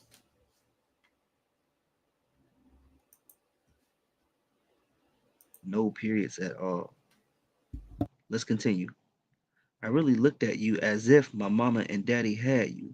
Treated your nieces and nephews as they was mines. Treated your mama as if she was my mama. I miss you, kid. I miss the memories. I miss everything. Ever since you been gone, I've been full of anger. Everything hard now. I can't do shit without saying I wonder if Kanika was here. I wonder what we'd be doing this shit forever. Going pain, shorty. I don't speak on you at all cause I'm hurting. I don't think healing is an option from this shit. This I don't wish on nobody. I don't even like to hear somebody saying your name. Cause that shit drives me down memory lane. That shit make me tear up. And you know I don't like showing my emotions. You know me personally. I'll never be okay. I know for a fact you see this shit every day while I'm still here. I be wishing I was with you. 100. When that shit popped off, I was wishing they took me too. When that shit popped off, I was wishing they took me too. 100. I'm forever heartbroken. I don't never want nobody to experience the pain I did. I love you forever. I won't change on you for none when I lost you. When that shit popped off, when that shit popped off, I was wishing they took me too. Mm-mm. You was wishing they took you too? What was y'all doing right here then? Look like y'all was enjoying y'all life, regular life, taking snaps. Kanika is not with y'all. You feel me? Y'all was supposed to been looking for her, but y'all was in the elevator taking pictures. Y'all found that more amusing. You thought that was necessary. The way y'all are, man, just makes me sick. It really does, man. Just looking at this shit. You feel me? We see Bree back there in the background. Bree never wanted to be in their shots. When they came, she did the same damn thing.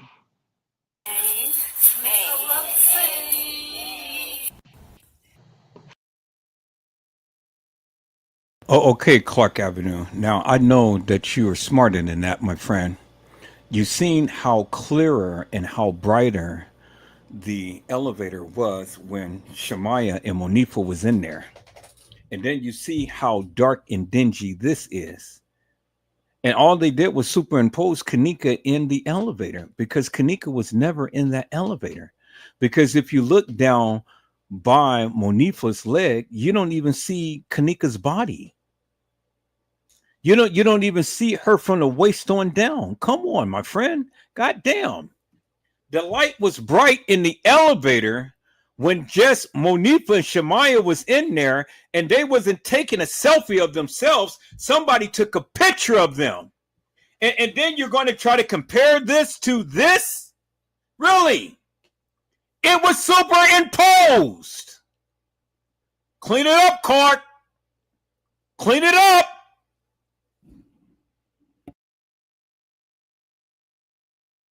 You know, Bree was out of the frame right there.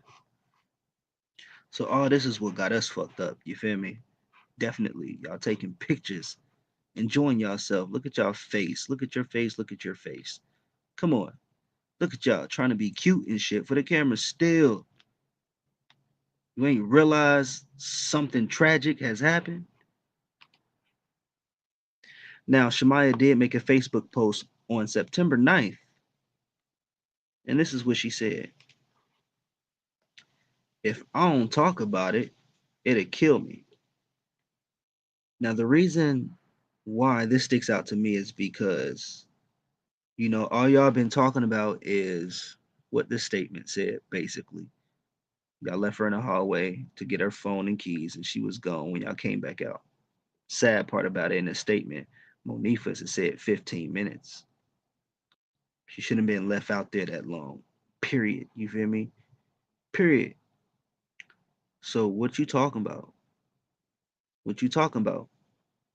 In your live, Shemaya, when you explained what happened. The same thing. You said the same thing. You said the same thing. So if I don't talk about it, it'll kill me. I know you ain't talking about that. You can't be talking about what you said in your live because y'all acting like y'all ain't want to say that. So if I don't talk about it, it'll kill me. Kind of speak volumes, you feel me? It sounds like Shemaya wants to talk. It sounds like she wants to talk to somebody. So that's what she said recently, y'all. That says a lot about her and Monifa and what went on in that room. They know something. Let's get to Monifa real quick. They was on her talking about somebody need to get the roofs. Bitch. What? What, bitch? Nah, I ain't even finna be on her over talking though. I just got on her because I look good. No, she don't. Stop putting on me, Sticks. Hey, one thing I can say that is a fact is that most of y'all may agree with me on this, but one thing I can say is a fact is that children don't lie. Cause it'll go up with the gang. It'll like go up, it'll go up. Now, this is what I want to show y'all. It shows you how much Monifa uses her brain. Up to, it'll go up to y'all at the top. It'll go up to. All the times now you wanna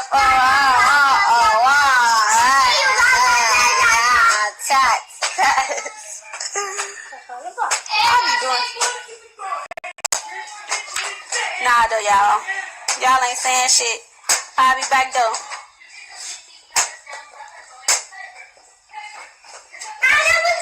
Then you loose. Then you loose motherfuckers talking about this mean no snitching, bitch.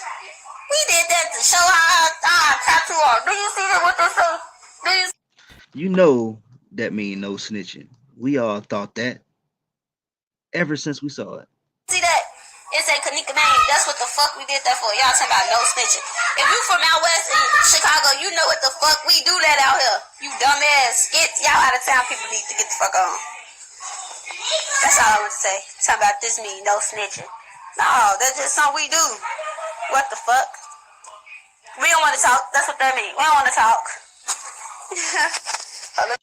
We don't want to talk. Don't that mean no snitching? See, man, she tried to be so cool and try so hard, and she fucked up right there. All right, Clark, you cleaned it up, my friend. Thank you. You cleaned it up because I was being concerned for one moment. I thought I was about to throw my shoe into this monitor. But you came back and you cleaned it up, my friend. So all right. So we good now. We're good now, Clark. Don't scare me like that, my brother. Don't scare me like that. Now, I'm expecting you people with some sane minds to call these people for the nefarious bullshit and madness that they have been saying and doing. Don't give them no slack. Call it for what it is. Call it for what it is. You know? Don't give them no slack whatsoever, Clark. Call it for what it is, my brother. You know? You cleaned it up very well. I appreciate that. That mean no snitching. Do this here. We don't want to talk. Talking about that mean no snitching. Nah, bitch. That's just what we do out here. We just put our hand over our mouth. We just wop, wop, wop.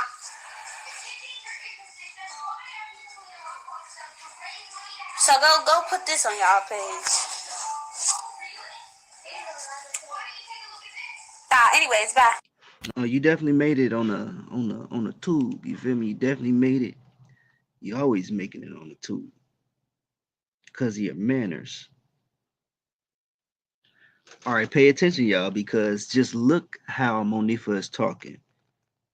Now, when I read this, try to picture what Monifah is going through. What is she trying to tell? Like, what are you getting off your chest? I know I'm early as fuck, but I wanted to be the first to say happy birthday. You 21, shorty. This was our year. I'm sorry you had to leave so soon. Shit broke my heart forever knowing that we spent our last day together lit. Kanika was not lit. She told y'all she wanted to go in the live. Monifah, when you kept on calling her into the bathroom, she was telling y'all that. If I knew that night was going to be the last night, I would have made it even better. 100. It's fucked up that I really don't know what happened. Yeah, it is fucked up that you don't know what happened. Why are you saying it? It's fucked up that I don't really know what happened. I couldn't imagine what you was going through. I think what hurt the most is that you wanted me to help you. Yes, she wanted somebody to help. Either that or she was running at some point. I know you was looking for me, and I'm sorry, kid, on Quan. I wish I knew. I wish I knew. You wish you knew what? My bad, y'all. I get uneasy when I read they when I read they stuff, man. It's just wow. I would have traded my life for yours and still will. Easy for you to say that now. Ever since you've been gone, everybody turned their back on me. MFers out here really hate me. I know if you was here, you would have had me 10 toes. You know what? You probably right. That's probably the only right sentence. If Kanika was here, she probably would have had your back. Because remember when Sakara and them was getting on, or Irene's people was getting on Monifah in the hotel room? They said they was getting on Monifah saying, who invited you? Why you here? And Kanika was saying, stop messing with Monifah. You feel me? She still had your back. Let me continue. Tell him. Wait a minute, Clark. Let me say something here. Wait a minute. I need to say something right here. Why in the hell is all of these people trying to make Kanika out to be a child? Kanika was older than them, much smarter, looked very damn good, and had street smarts, and had things going for herself. Kanika was always well lit, always well dressed, always well mannered. So why are they trying to treat Kanika as a child? You know, listen to the condescending attitude that they had towards this girl.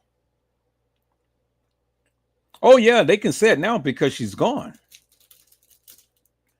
But Shamaya, you little bitch, you were the child. You were the youngest one. So don't ever sit here and disrespect Kanika in the manner to what you're doing.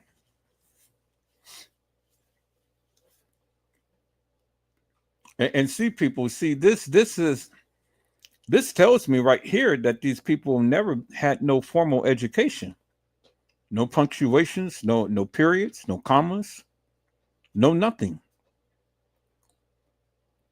It's just run on sentence after run on sentence after run on sentence.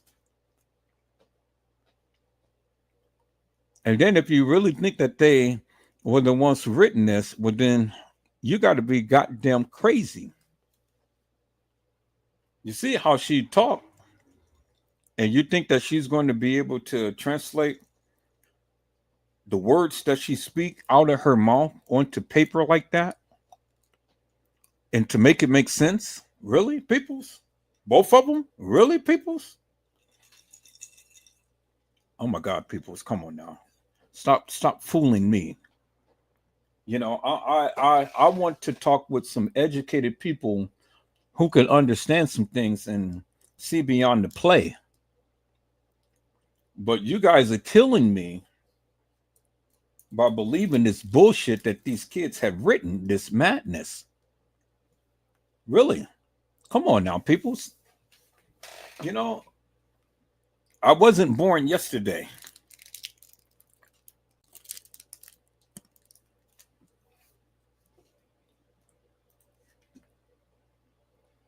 It's okay. I got you, best friend.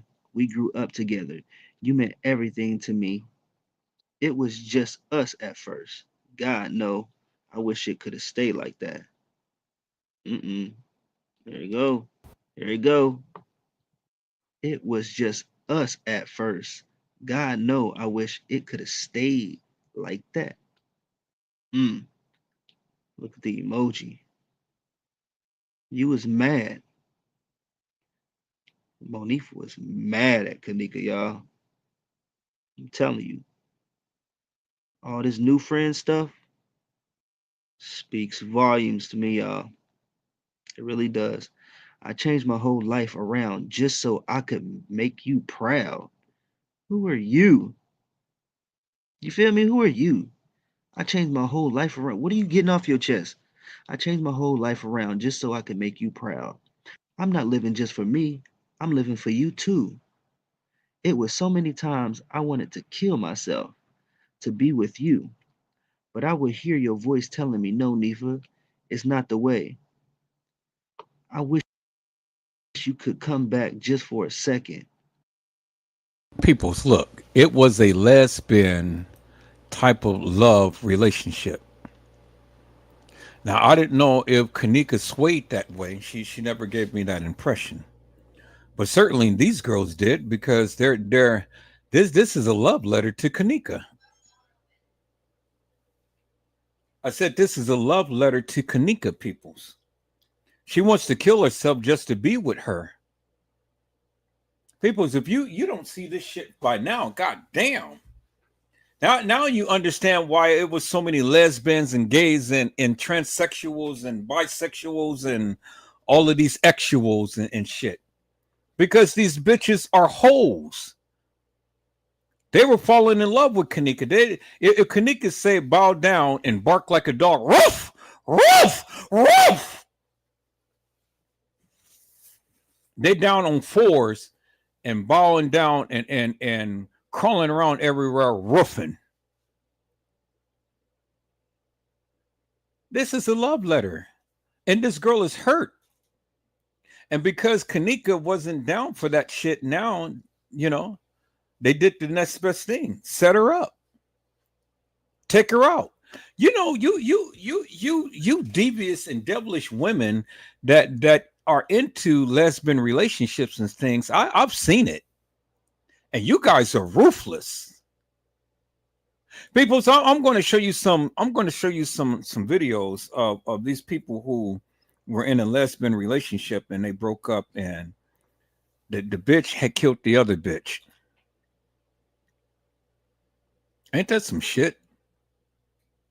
I mean, the confession is right there, people. Thank you, Clark Avenue, for calling this shit out, man, because this is some bullshit right here.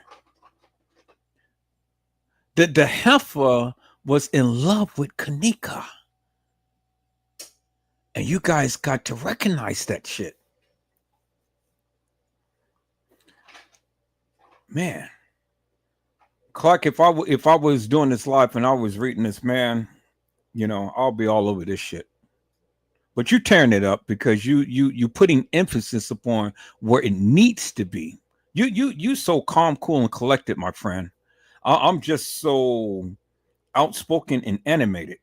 But it's okay as long as you are recognizing that of what is being portrayed, what is being said.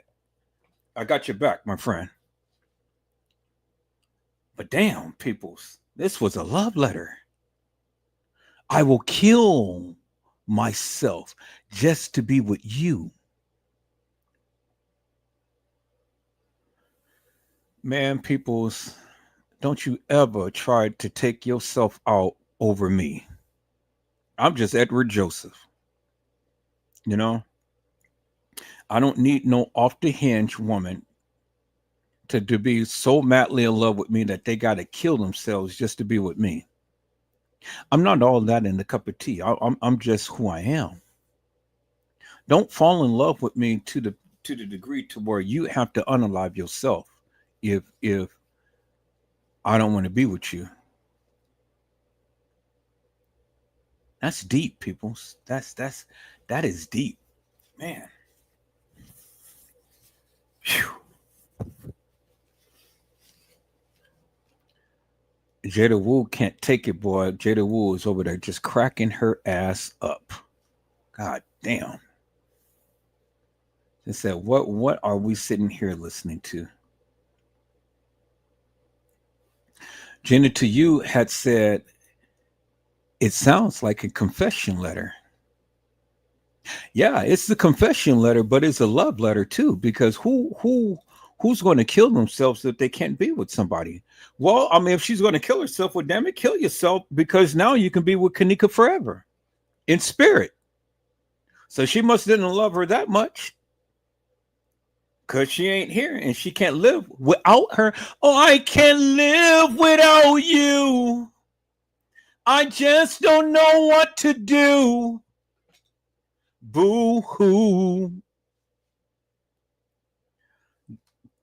Jada Wu had said, I saw pictures that would say Kanika and Monifa was lovers. Really? So Kanika was down low like that?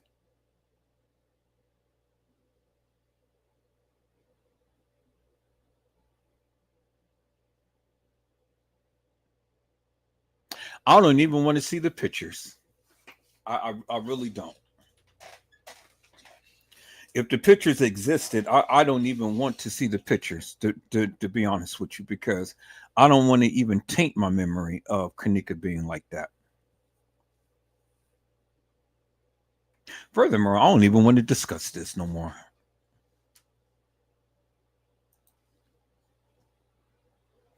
Just for a second. You know, many of us don't know Kanika, and we wish that this never happened. She would still be here forever. I wish you could come back for just a second. 2 seconds go by, you know, they arguing. But let me stop going on. Yeah, right.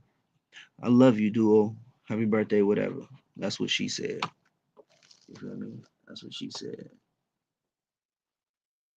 For me, it's right here where she starts to speak her mind a little bit. She's speaking her mind to Kanika right here.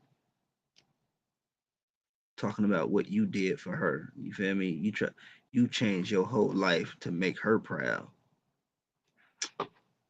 Who are you, man? Like, who are you? You feel me? Somebody she didn't want to be around, really. Monifa said, just another cold case. Look what did to Kanika. Look what who did. Look like a typo. Only two things could go here, they or I, or you. The things that y'all say is why we are here now. What you did. Say it right, girl. You know what you did. I can't believe you ain't missing yet. Dang, her family should have off you for real, cause she was your friend. You was not. Dang. It's not a cold case. J for K. You feel me? I knew I wasn't the only one who felt some type of way about that status. They going crazy. You feel me? They going crazy on her. You know, I don't wish nothing bad on nobody, really. If you did wrong, you deserve jail time. There should be consequences. You feel me? Most definitely. What else Monifa got? Monifa said, out of everything we've been through, I still can't stomach the fact you gone. Dang. That's lightweight messed up. Out of everything we've been through, ups and downs, you said it, Monifa. You said it. And look what you're saying. Out of everything we've been through, I still can't stomach the fact you're gone. That's like saying, I hate you, but I feel some type of way that you're gone because you was somebody that I actually loved at one point and probably still do. But you wasn't showing love to Kanika when she needed it. All right, people. So I think I'm going to fast forward this shit because this shit is making me sick.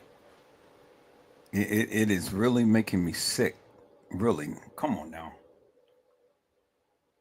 What the F is going on here? What's up? What's up?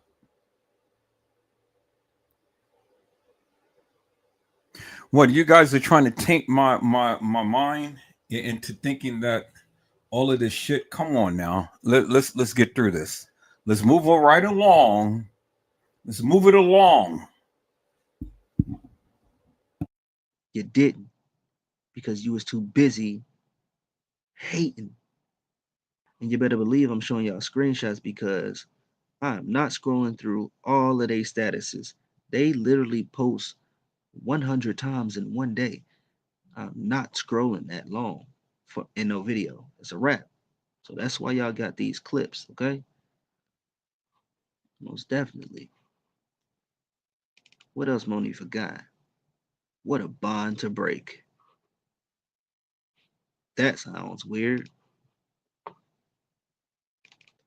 The page she was using when the situation was happening, and she deleted everything in that time frame.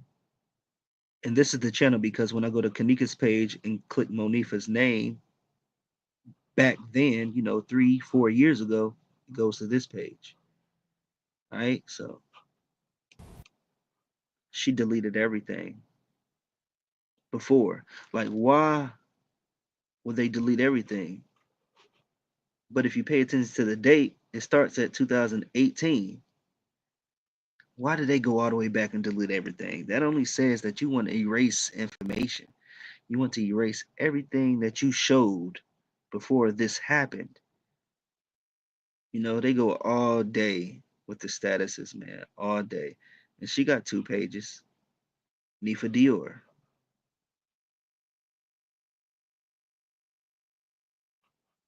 Right, I'm sure. Now it's trippy seeing this person because she resembles Kanika a lot.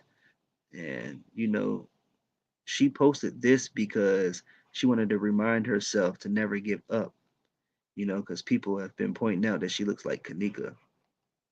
I mean, she has a twin. This girl right here. This is not Kanika, so don't get confused, y'all. Because we know how people take stuff and run with it. We see it every day. But y'all know one thing I did not see on Monifa's page? I never saw Kanika writing Monifa. You see Kanika on Shemaya's post. You see Shemaya on Kanika's post. And Kanika responds to her a lot, like a lot. Even Irene, Monifa, she don't respond to Monifa at all. You don't see her talking at all. The only time you see her talking to Monifa is when we see them in that video in her room. You feel me? So I just want to show you that Kanika does reply to people. And she replies a lot. Actually starting to realize that nobody don't give a fuck about you if you're not benefiting them. Facts. Kanika replies to Shemaya all the time, like minutes and minutes right after each other, repetitively. You know, Kanika replies to everybody, but she never replies to Monifa. You feel me? I'm gonna be high. Why y'all drunk? That get me all the time. What does this mean? This has to be a saying or something. I'm gonna be high. Why y'all drunk? That's like saying, nigga, don't get irresponsible and start drinking. Nigga, pop a pill or smoke some weed or something. I feel like this means something. I don't know what that mean, man. I'ma be high. Why y'all drunk? And that's the video where they was getting into it pretty much a little bit. After that, she posted this. It's some shorty deep throats in here. 2 liter was gone in 5 seconds. Everybody seen this. Monifa replied. She didn't reply back. Kanika didn't reply back to Monifa. Sure didn't. And then she said, deleting bees the whole 2016. Hey, you feel me? You feel me?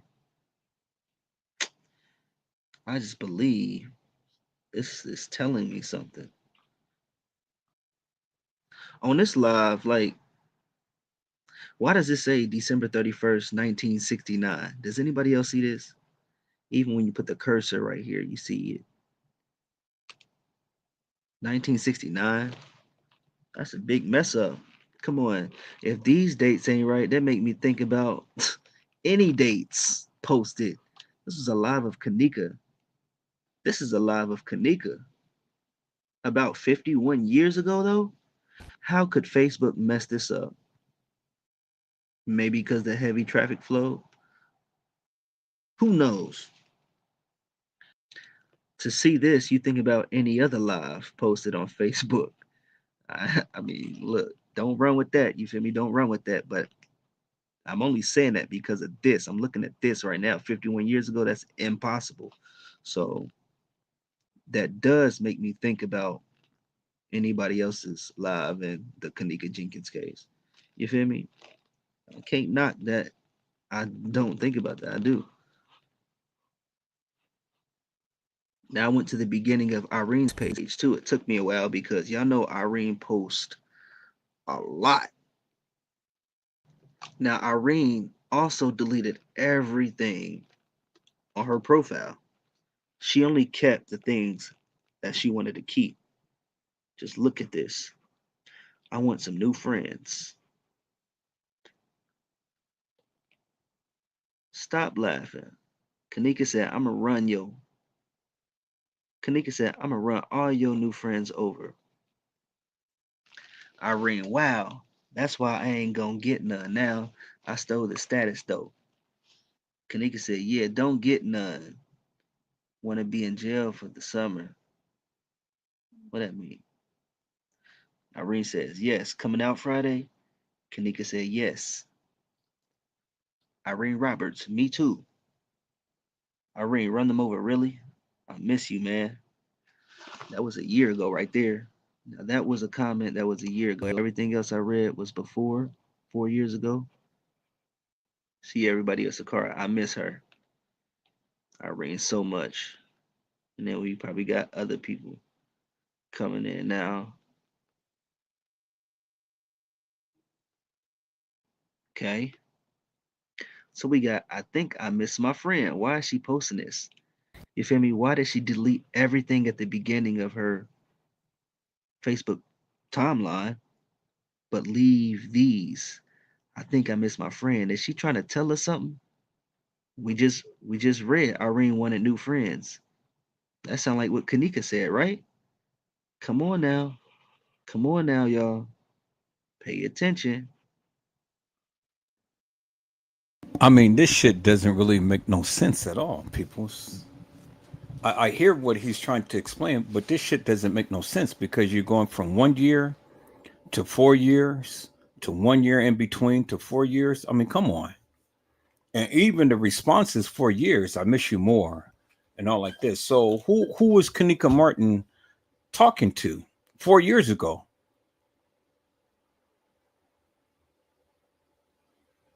Who was she talking to? We actually need to get back. I was just saying this. I mean, 4 years ago, 4 years ago, and then this is supposed to be 2016. So this is 2012. 2012, they're talking like this. Okay, so I want you guys to look at something. Now look at it through my lenses because I know he's trying to explain it, but look at it through my lenses.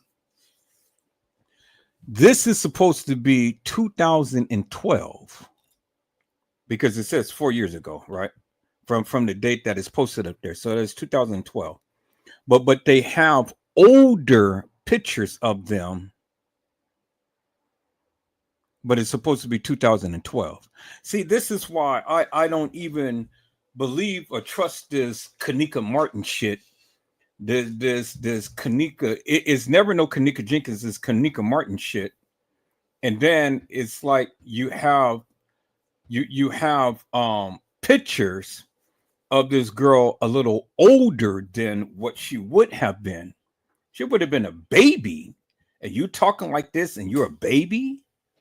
And this is supposed to have been 4 years from the date that was posted. Really, peoples? See, you got to look at all of that and you got to put all of this shit in context.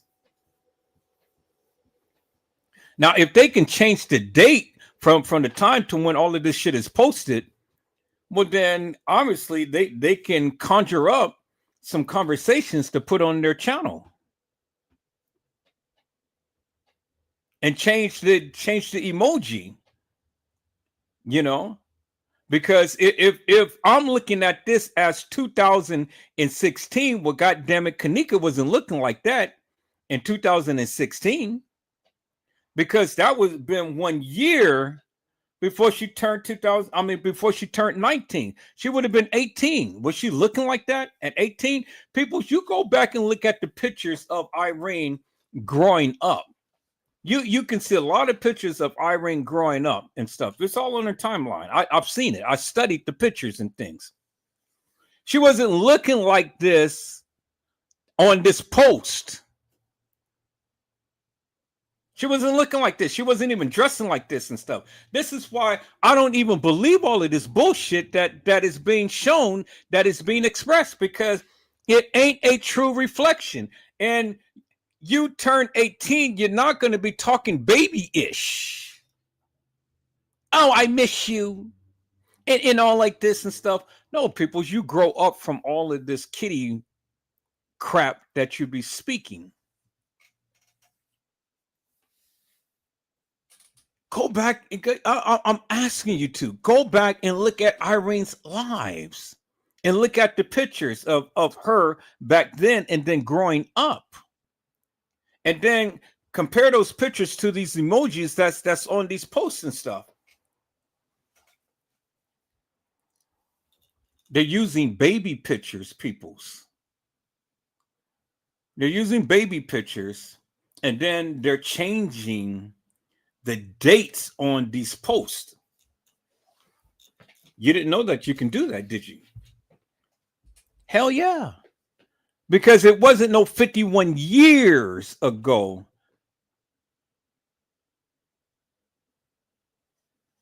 Because they wasn't even born at the time to when I was living back then.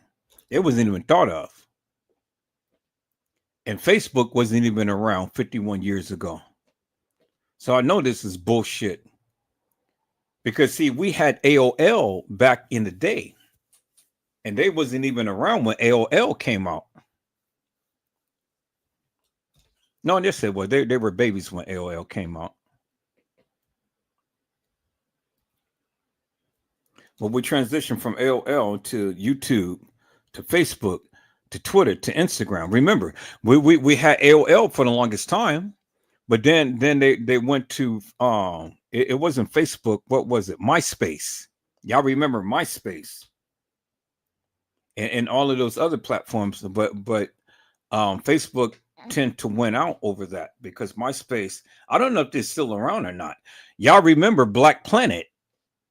Y'all remember Black Planet, right? And all of those other social media platforms and stuff. And now Facebook had taken over. Now it's Facebook and YouTube. Now they got all of these others. They got Twitch and Twitter and Instagram and Kick and Rumble and Reddit and all of these other things. And then Big Go. You know, this is this new age type of stuff. But see, people's, you know, this is why you have to be very careful when you're going by and you're looking at all of these different posts and things, because the way that they're doing it, yeah, it'll draw you into a conversation and you'll be thinking, oh wow, this is Kenneka Jenkins saying all of this stuff. But if you look at the posts and look at what they're saying, it doesn't make no sense, peoples. And see, I'm into making sense of things, not things that doesn't make no sense. And all the time, and I scrutinize everything, every little aspect of, because in my mind, I look at the age and how people would be speaking at a certain age. And you go back and you look at conversations and things and stuff. You know, they're acting like children. Children. Because this is what children will say to each other. Not no 16, 17, 18-year-old people. Because if this was 2016, Kenneka was 18. People tend to mature, especially girls. They tend to mature. They don't talk baby-ish. Oh my God, people's boy, you know, it's crazy. It's crazy the things that you guys be believing and shit.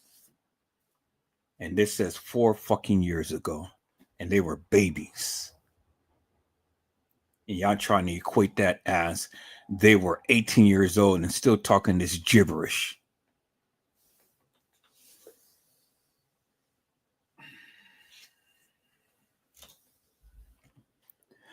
No, Jada Wu, I don't want to see those pictures. I don't want to even think remotely of anything of Kenneka being that way.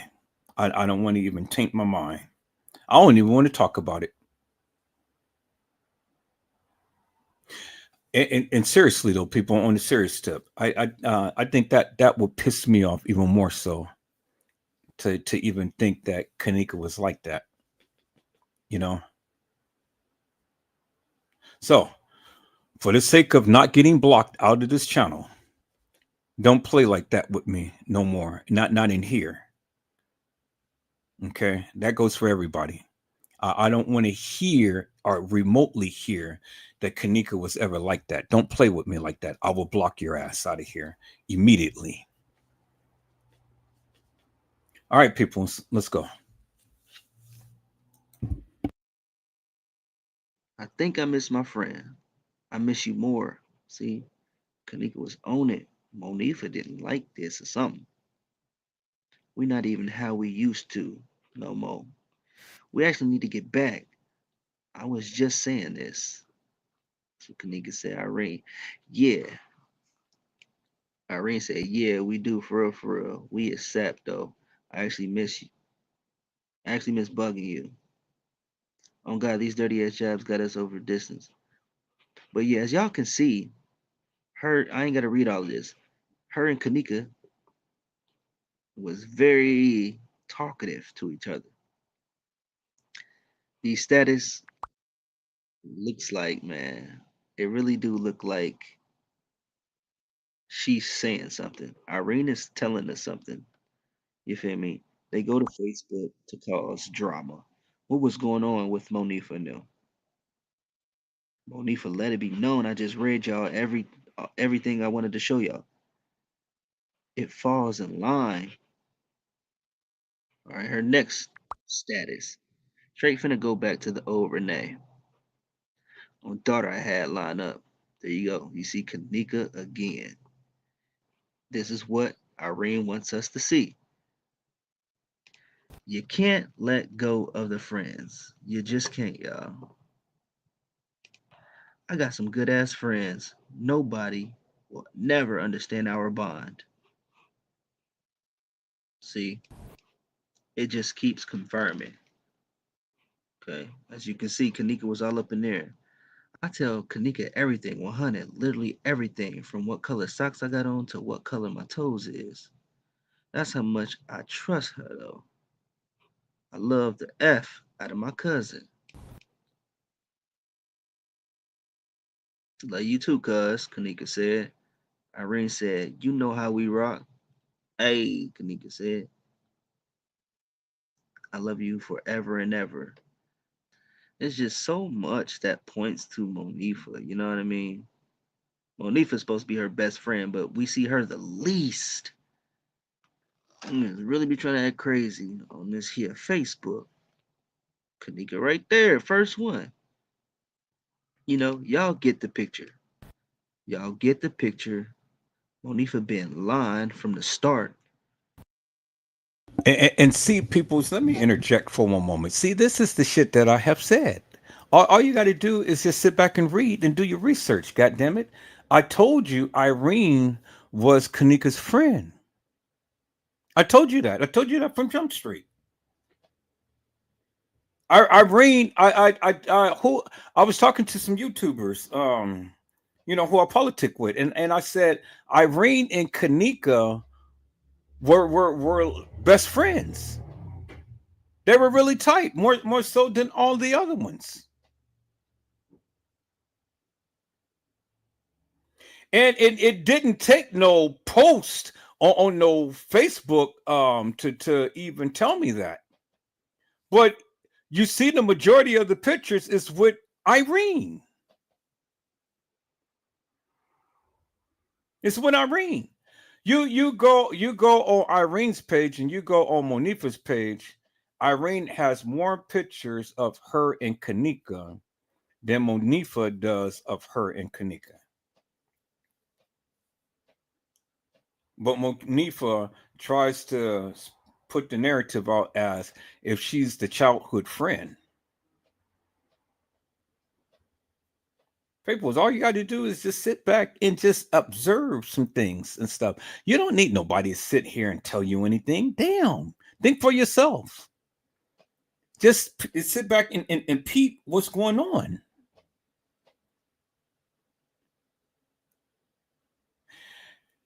Man, I didn't know that this live was going to have me so goddamn irritated. I don't know which one said that and says irritated. I was just about to just throw my shoe into this monitor. I don't think I'm ever going to sit back and watch this part of the live again, because I really don't want to. My blood pressure is so up, people. I'm getting dizzy right now, literally. So I'm going to have to shut this live down in a moment because I can't take it. I can't take it. First time that literally my head is spinning right now.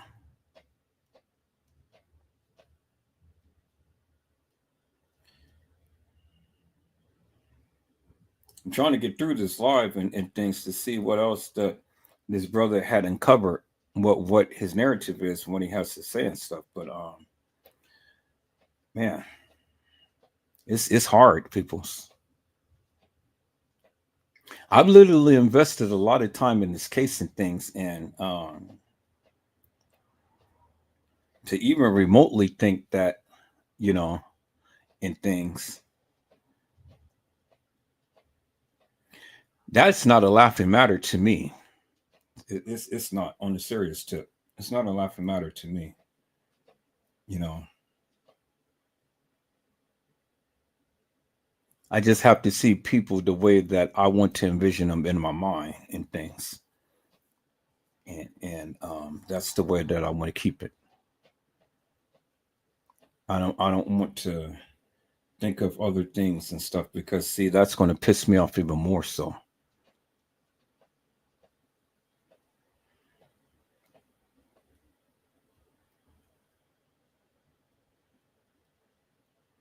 So, as a general rule, and I know that everybody that's watching this live is listening to me,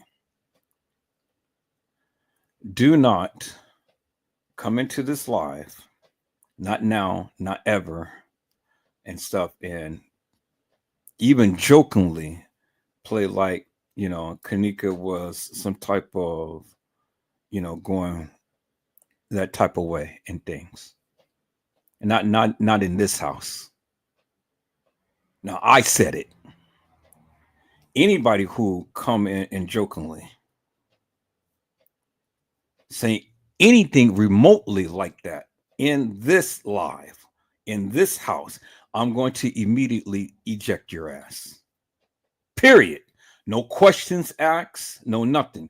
So all of you better watch this live and learn what the rule is, the number one rule that will get your ass ejected out of here immediately and with the quickness.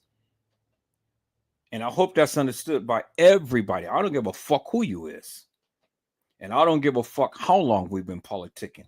Don't play with me like that. My blood pressure is up, peoples. I cannot continue this live. I'm getting dizzy right now. I got to go lay my ass down because I am just like literally just blew my fucking top right now. Peoples, I hope I had said something to encourage your hearts upon today. Tune in again next time to an Edward Joseph Let's Talk Live, Edward Joseph Kitchen, Edward Joseph Gospel Hour, Edward Joseph's Blessings Giveaway 2025 will come to you with something wonderful. I love you with the love of Christ, and there's absolutely nothing you can do about it. Peoples, mask up and be safe. And again, peoples, I am Kanika, and I have spoken for her on today. Don't fucking play with me, peoples. God bless you all. Thank you for watching.